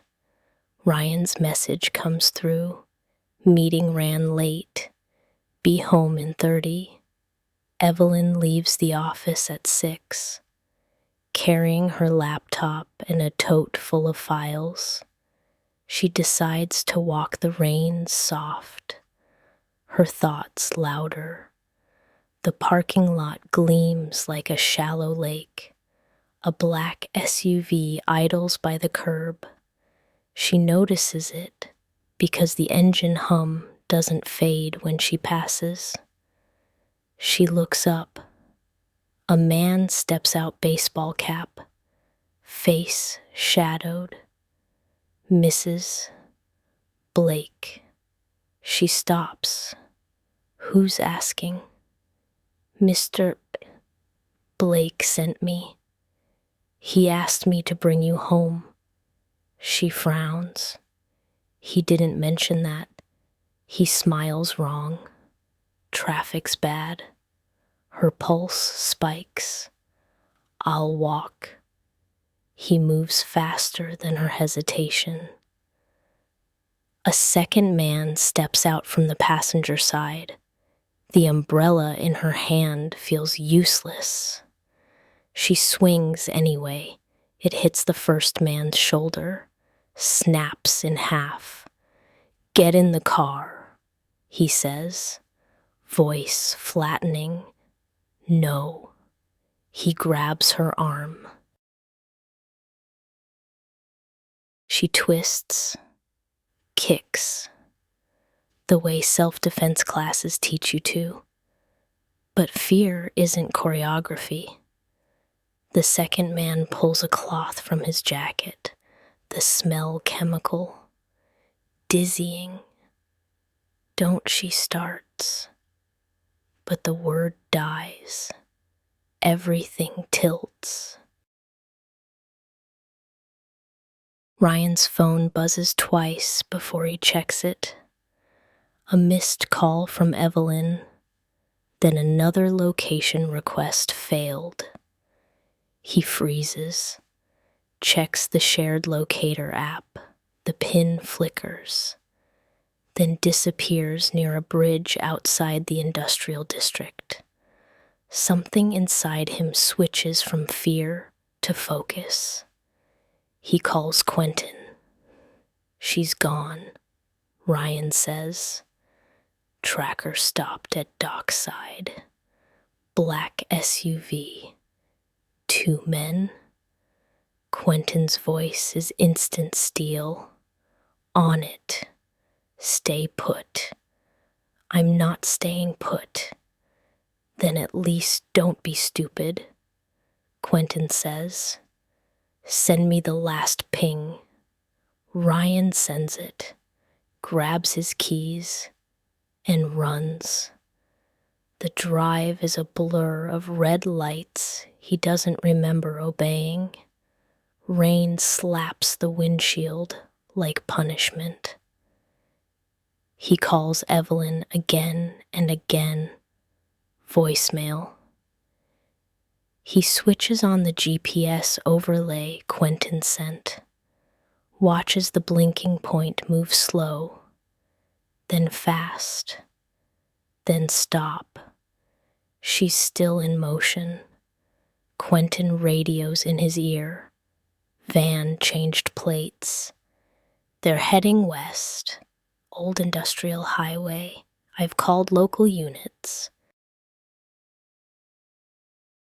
Too slow, Ryan mutters. I'm closer. He turns off the main road, tires screaming on wet asphalt. Evelyn wakes to motion. She's in the back seat of a car, wrists tied with something soft silk. Maybe. Her head throbs. The smell of gasoline and rain fills her lungs. She can see the driver's eyes in the rearview mirror, calm, professional. The man beside him scrolls through his phone.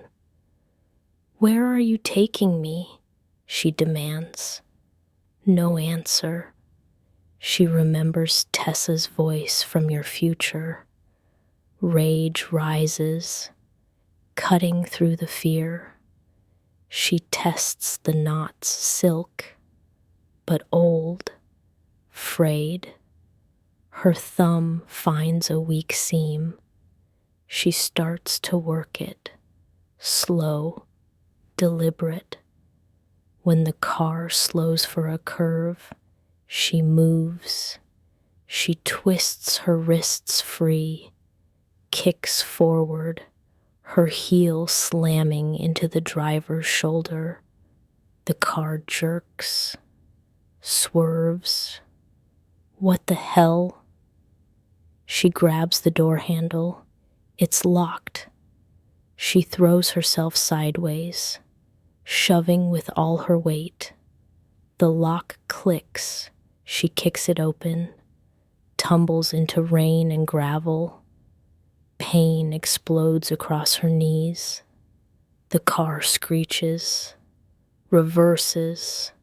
One man jumps out, shouting. She scrambles to her feet and runs woods on the right, dark and dripping.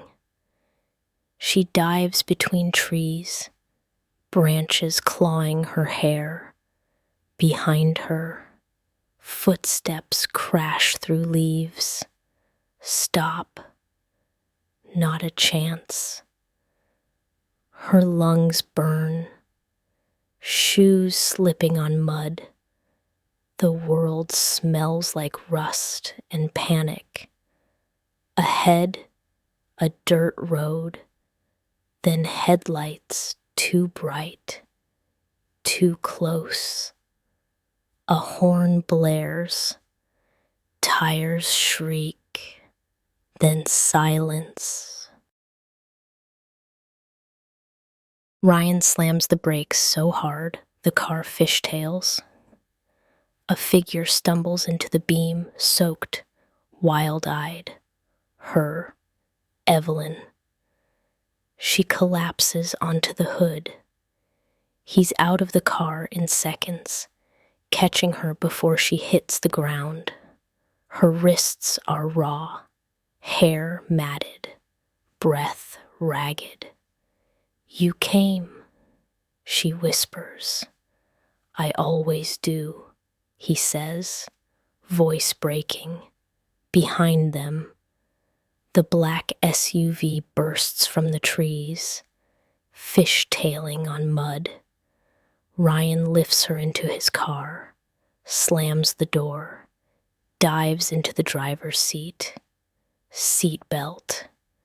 He says, Ryan, do it. She clicks it just as the SUV rams the rear bumper. Metal screams.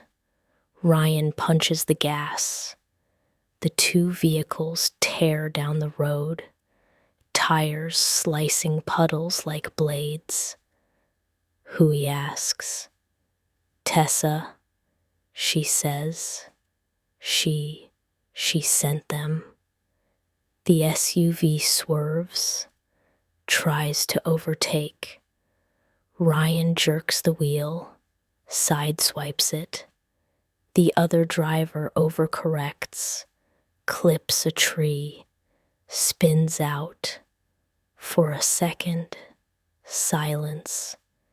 Then the SUV catches a low branch, flips, lands with a sound like thunder. Flames lick the grass. Ryan stops, chest heaving. Evelyn opens the door, limps out. Don't, he warns. They're people, she says. Even monsters burn. He grabs the fire extinguisher from the trunk. Together, they douse what they can. Sirens wail in the distance. Quentin's voice on speaker units inbound. Don't move. The man who grabbed her lies unconscious. Smoke curling from his jacket. The driver moans. Trapped. Ryan pulls him free, drags him to the roadside. Evelyn stands in the rain, watching the wreck collapse inward. Her hands shake, but not from cold. It's over, Ryan says, wrapping his jacket around her shoulders. No, she whispers. It's beginning again. At the station, everything smells like coffee and paperwork. Quentin leans against the wall, arms crossed. They confessed. He says, paid cash from an account linked to Tessa's marketing shell. She's already in custody. Evelyn nods slowly. Good. Ryan sits beside her, hand hovering near hers but not daring to touch yet. Are you hurt? Just bruises, she says. And the part of me that thought I was done being afraid. He exhales. We'll fix that. Quentin clears his throat. Press charges. Evelyn looks at Ryan, then back at Quentin. I want her to face what she built, but I don't want a circus. Just justice. Justice, Quentin repeats. No fireworks. Got it. Margaret arrives minutes later, storm in pearls.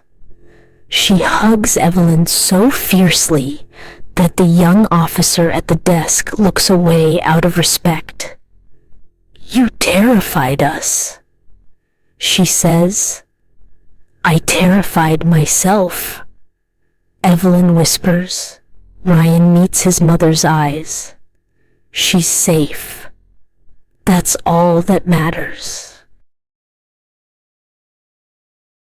Margaret fixes him with a look that could bend glass. You'll forgive me if I want more than safe. I want peace. He nods. We'll get there. When they leave, the rain has stopped. The city smells clean, almost forgiven. They keep Evelyn overnight for observation. Mild concussion. Bruised ribs. Ryan refuses to leave the bedside under fluorescent light. She looks fragile but alive, skin glowing against white sheets. He sits beside her, elbows on knees, staring at the pulse line on the monitor like it's a contract he must protect. You can sleep, you know, she murmurs. I might miss something, he says. She smiles faintly. You already missed dinner. He laughs, and it sounds like the first human thing all night. Next time, I'm installing a GPS in your shoes. She opens one eye. Try it and I'll disappear just to spite you. He nods. Fair. Silence. Then she reaches out, fingers brushing his wrist. Ryan. Yeah, when I thought I was going to die. She pauses, choosing words carefully. I didn't think about the fights or the contracts. I thought about mornings, you in the kitchen, Margaret humming, ordinary things. He swallows hard. I'll give you all the mornings you want. Her grip tightens. Then promise me something. Anything. No more wars. Not with me. Not for me. He nods. I promise. She closes her eyes, exhausted. The monitor beeps steady as breath. He watches her for a long time before whispering, You found your memory. She opens her eyes again, all of it, and I remember everything. She says, and I still chose to stay.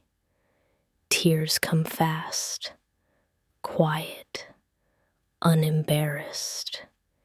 He leans forward, forehead against her hand. Then I'll make it worth the remembering. Outside, dawn creeps over the skyline, gold brushing the rain-wet windows. Later that morning, Quentin calls. She confessed. No plea deal. Hired the men herself. Said she wanted to reset the narrative. She'll be charged with attempted kidnapping and conspiracy. Ryan doesn't answer. He looks at Evelyn, sleeping. Ryan, let her rot quietly. He says, You got it. When he hangs up, he looks at the hospital clock, 6:47. The same minute she had once told him, Love dies if you stop showing up before 7.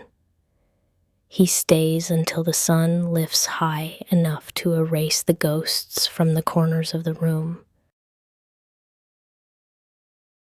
At noon, they discharge her. She insists on walking out. The press outside is minimal. Quentin made sure of that. Ryan opens the car door, helps her in. She winces, but smiles. Where to, he asks. Home, she says. Our home. The drive is slow, deliberate. When they arrive, Margaret's cooked enough soup to feed a regiment. Flowers line the table from Monica, from Mason. Even one anonymous bouquet that smells like apology. As they eat, Ryan keeps glancing at her, as if making sure she doesn't fade when he blinks. When night comes, she sits by the window, outside. The city lights scatter across the river. Ryan joins her, 2 mugs of tea in hand. You know what I remembered most, she says. What, the pillow? She says softly, that night, the fire, the smell of smoke and fear, and you shouting my name. He exhales. I still hear it. She turns to him, eyes steady. Then let's change the memory. She leans in. He meets her halfway. The kiss is not desperate.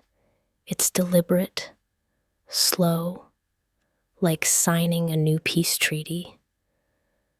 The clock ticks past midnight. The fire on the pillow is gone, but the warmth remains. The morning after the discharge begins with sun, honest, rectangular patches of it, laid like gold paper on the floorboards.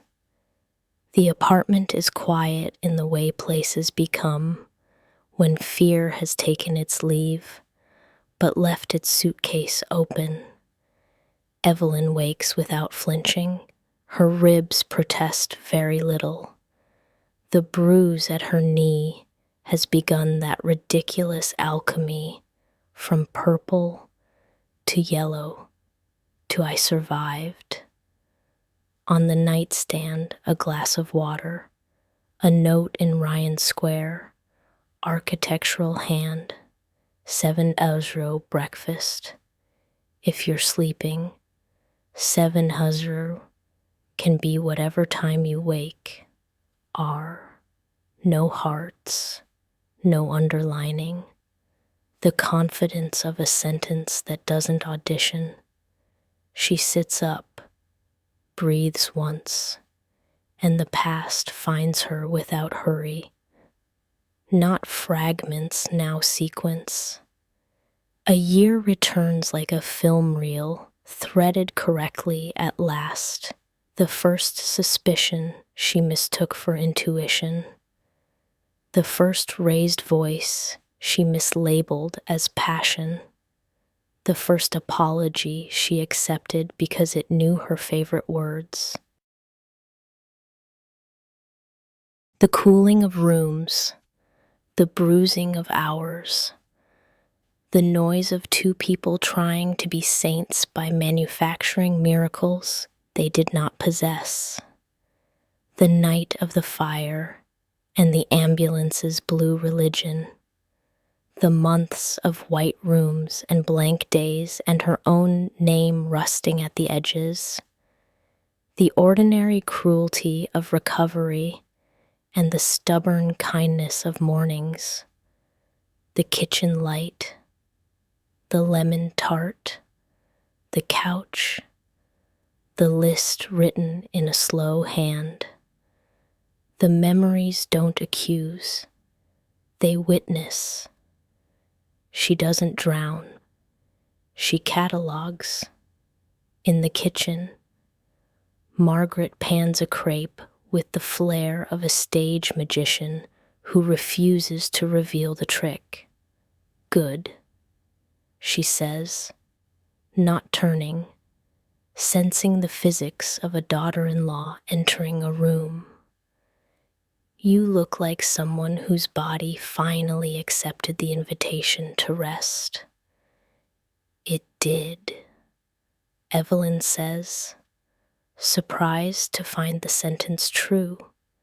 Sit, Margaret orders, sliding fruit onto a plate.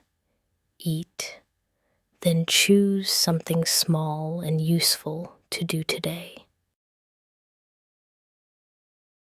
Useful is how nervous systems relearn the shape of safety. Evelyn sits.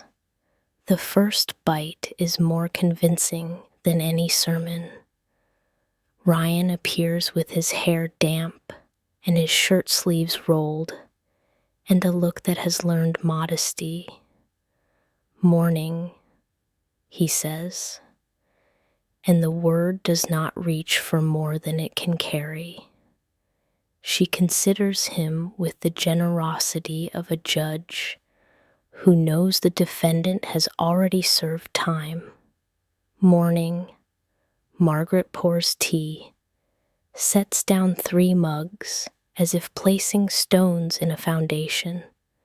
House rules, she announces mildly. No one uses the word should out loud before 10 a.m., and we do not litigate the past in the presence of pastry. Noted, Ryan says quickly, earning his first laugh of the day. When breakfast is done, he clears, she wipes, and Margaret vanishes to call a friend she calls only when she wants to be adored for precisely 5 minutes. The ordinary choreography is a balm the body recognizes before the mind gives permission. Can we walk? Evelyn asks.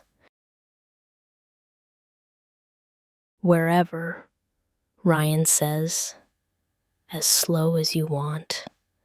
They take the elevator because stairs are for future knees. The street is kind to them. A child on a scooter negotiates a corner like a diplomat. A woman reads on a bench with her coat thrown open to the sun. Somewhere, a saxophone is being forgiven for only knowing one song. I remember everything, Evelyn says finally. When the river shows up, the beginning, the middle, the long way down. He nods without flinching. I know. I remember the worst thing I said to you. She pauses. And the worst thing you said to me. He doesn't ask which lines they were because accuracy would tempt shame, and shame would try to run the meeting. So do I. He says, I have them written down in a file named Do Not Quote.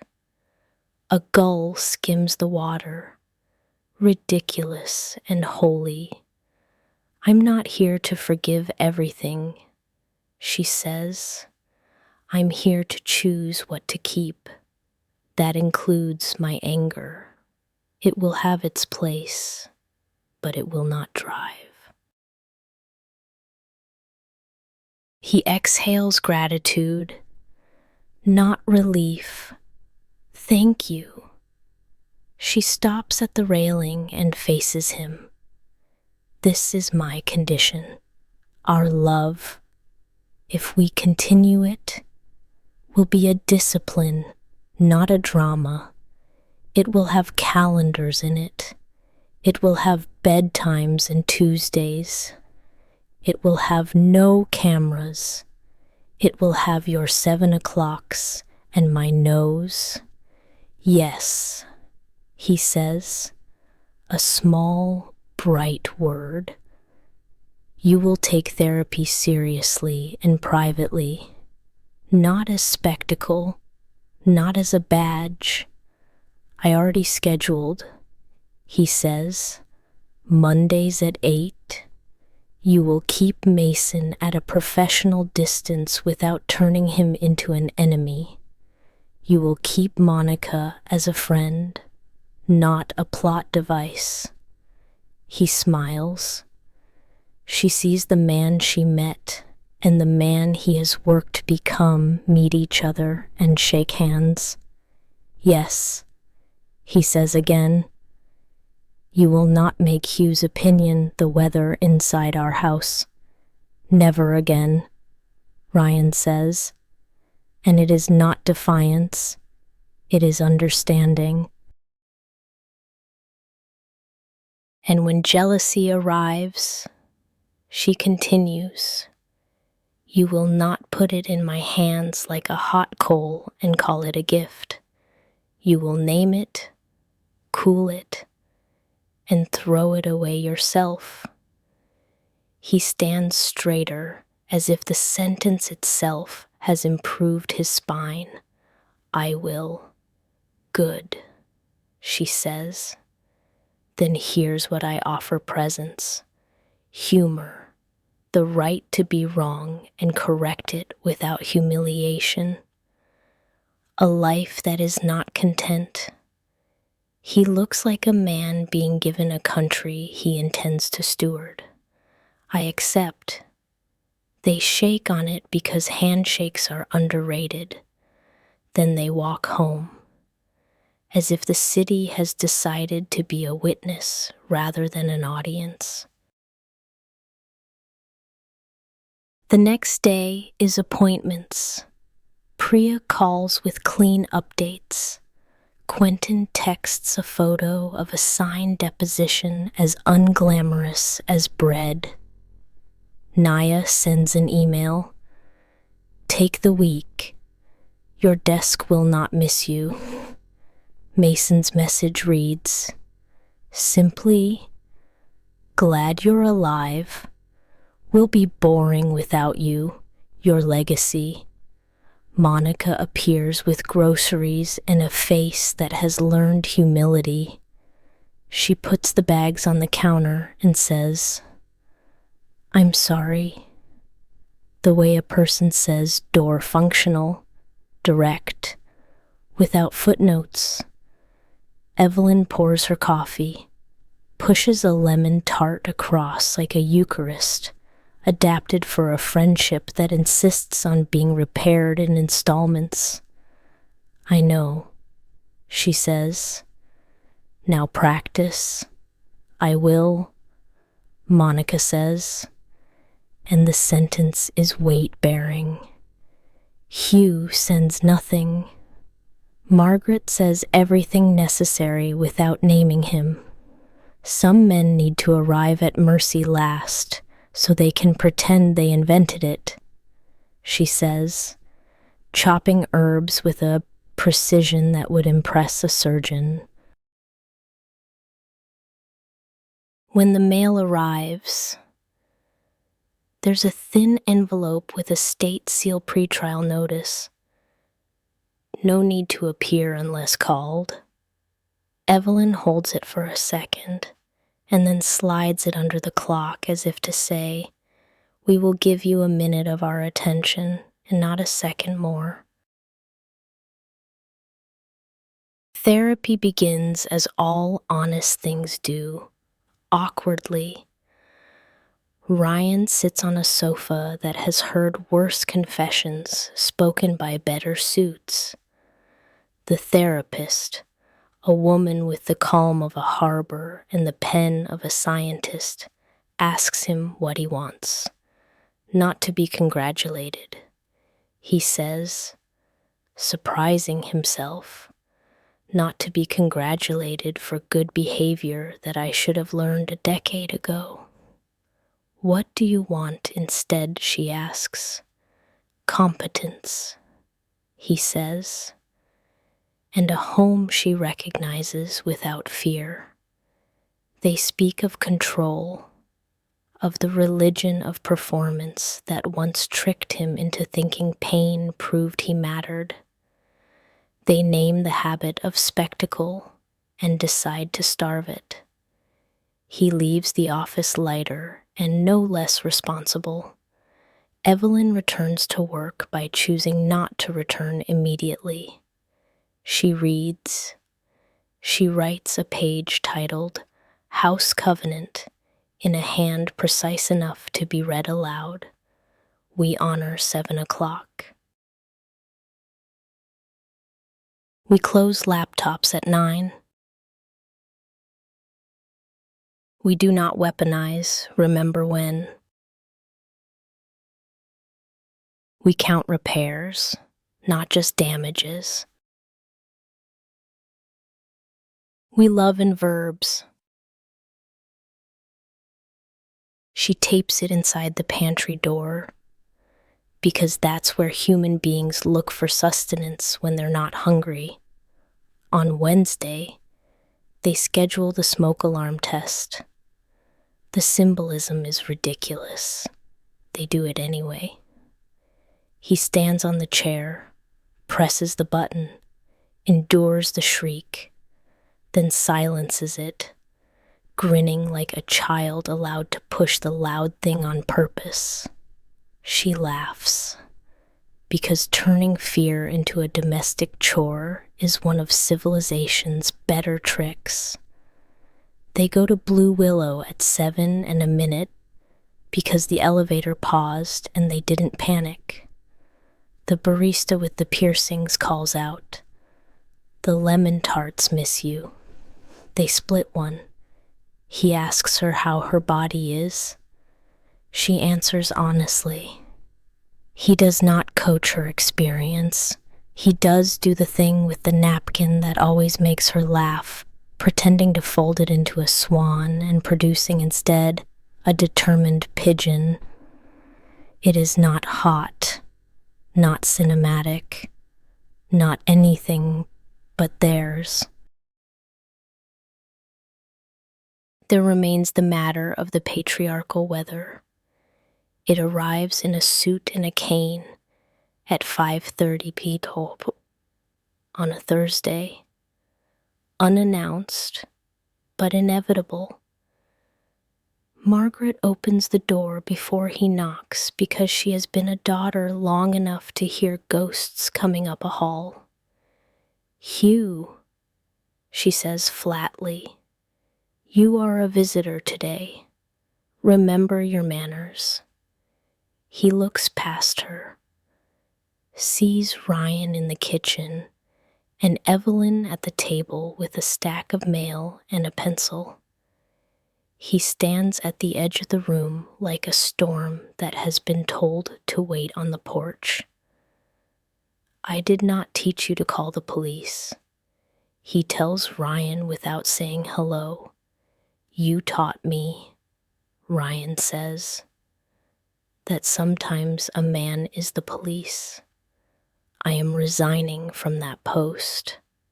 Hugh's gaze skims to Evelyn. "I did not hire you to my family," he says, "but you are here. Your presence has been consequential." Evelyn considers. "So has yours," she replies politely, the way one nods to an earthquake.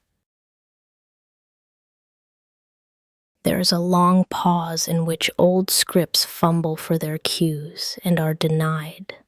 Finally, Hugh clears his throat. "I have adjusted the trust language," he says, stiff as a document. "It will not punish you for refusing to be small. The company will survive this episode."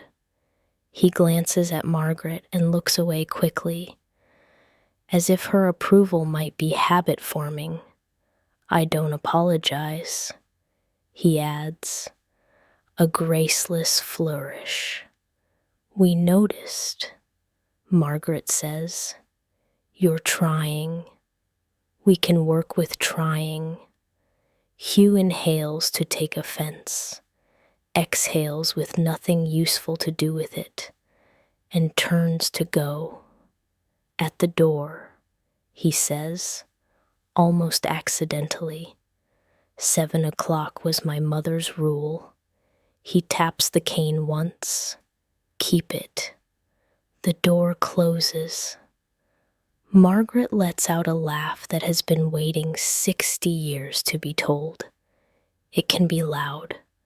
"God is real," she says. "He just dresses badly. They eat as if the blessing came from somewhere other than surrender. In a way, it did." Justice comes quietly. The men plead. Tessa does not. She refuses deals until deals are no longer available. On the morning sentencing is handed down, Evelyn sits on a bench outside the courthouse with a coffee she does not intend to drink. Ryan sits beside her, palms open between his knees. I don't want her destroyed. Evelyn says, I want her out of the plot. Removal is sometimes mercy. He says, they do not go inside. They are texted the results by Priya's assistant charges. Years, conditions. There is no triumph, only the unclenching of muscles they had forgotten about. On the way home, they stop at a park. Children are learning to throw, which is to say, to aim and accept error. A dog invents a game and then plays it until joy becomes a loop. They sit until the hour doesn't need them anymore. At Blake Industries, Naya moves Evelyn from reactive projects to the work that fits her bones. Brand covenant, internal language, the kind of quiet that radiates. The first memo Evelyn writes for leadership is 3 paragraphs long and contains no adjectives that could be indicted for trying too hard. Ryan reads it with everyone else in his inbox. He does not reply. He quotes a line in the all hands later without attribution, which is how love speaks at work when it knows the microphone is not the point. Mason sends quarterly numbers. They are not a victory lap. They are upright. He returns the minority stake early with a letter that reads, "We made boring look good." Ryan writes 2 words back. "Keep going." Monica texts photos of a new girl on the team presenting without apologizing. "We're learning," she writes. Evelyn hearts it and replies with a calendar invite. Coffee, no plots. Quentin sends a photo of a closed file with a lemon tart on top. Justice is carbs. Margaret replies on the chain with a photo of her earrings and jewelry. Ryan reacts with a thumbs up and the words, 7 Huzzer tonight. They keep 7 like a holiday they invented. There are still stumbles, jealousy, impressed by its own persistence, visits on a Tuesday. Ryan names it before it can find a place to sit. I'm tempted to check the camera, he says from the doorway. Shame and accuracy sharing a face. I won't, but the urge is here. Thank you for the weather report, she says. I'm at my desk, drinking the bad office tea and underlining a PDF. If you want to see me, text me at noon and take me for noodles. He does. The noodles are good enough to make fidelity taste better. On a Thursday, Evelyn's anger asks for a seat at dinner. She gives it one. When you let him hit you, she says, hand steady on her fork. I felt something old in me wake up. The part that thought love means aligning yourself with pain. I'm burying her, but she comes back sometimes with a shovel. He watches her as if the sentence is a living thing, and he intends to adopt it. I'll bring flowers to the funeral, he says, and I'll bring you a chair to sit on while you rest. They do not resolve it in a paragraph. They load the dishwasher and let the whir be the end of that chapter for tonight. There is, in other words, life. On a Sunday that thinks it is spring, they return to the bridge near the industrial road where he found her. The tree still bears the scar where metal met bark. Someone has tied a ribbon around it, the city's informal policy of acknowledging accidents with small, nonverbal grief. Evelyn touches the ribbon. Her hand is steady. I remember thinking, she says softly, if this is how I end, at least I made my own decision on the way. You did, he says, and then you made another, and another. He gestures at the street, the river, the world that has decided not to end today. I will match your decisions with mine. That is how we will not die on days when nothing fatal is happening. She nods, a smile that reaches the part of her face that used to stay on the far side of glass. Then let's go home. I left my book open. They walk back into the city like two people who have paid the cost of admission and intend to see the show all the way through intermission, mess, applause, and the quiet walk to the car after. 1 month later, the hospital's automatic doors open for them again, this time for Margaret's checkup. I am not old. I am expensive. She informs the nurse, and afterward they stand on the sidewalk, sunlight performing its mild magic. There are no cameras. There is a bench. There is a decision. Ready? Ryan asks. Ready, Evelyn says. They lace fingers and step off the curb at the same time. No music swells. No chorus sings. The world does what it always does, continues. They walk toward a cab, toward dinner, toward a house that has finally learned how to host them. Behind them, the pillow in their bedroom waits in neutrality.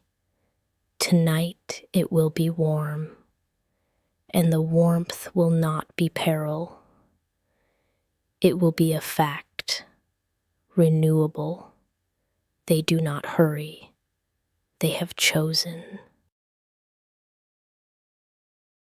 We think love is a blaze until we learn how to keep it lit without burning the house down.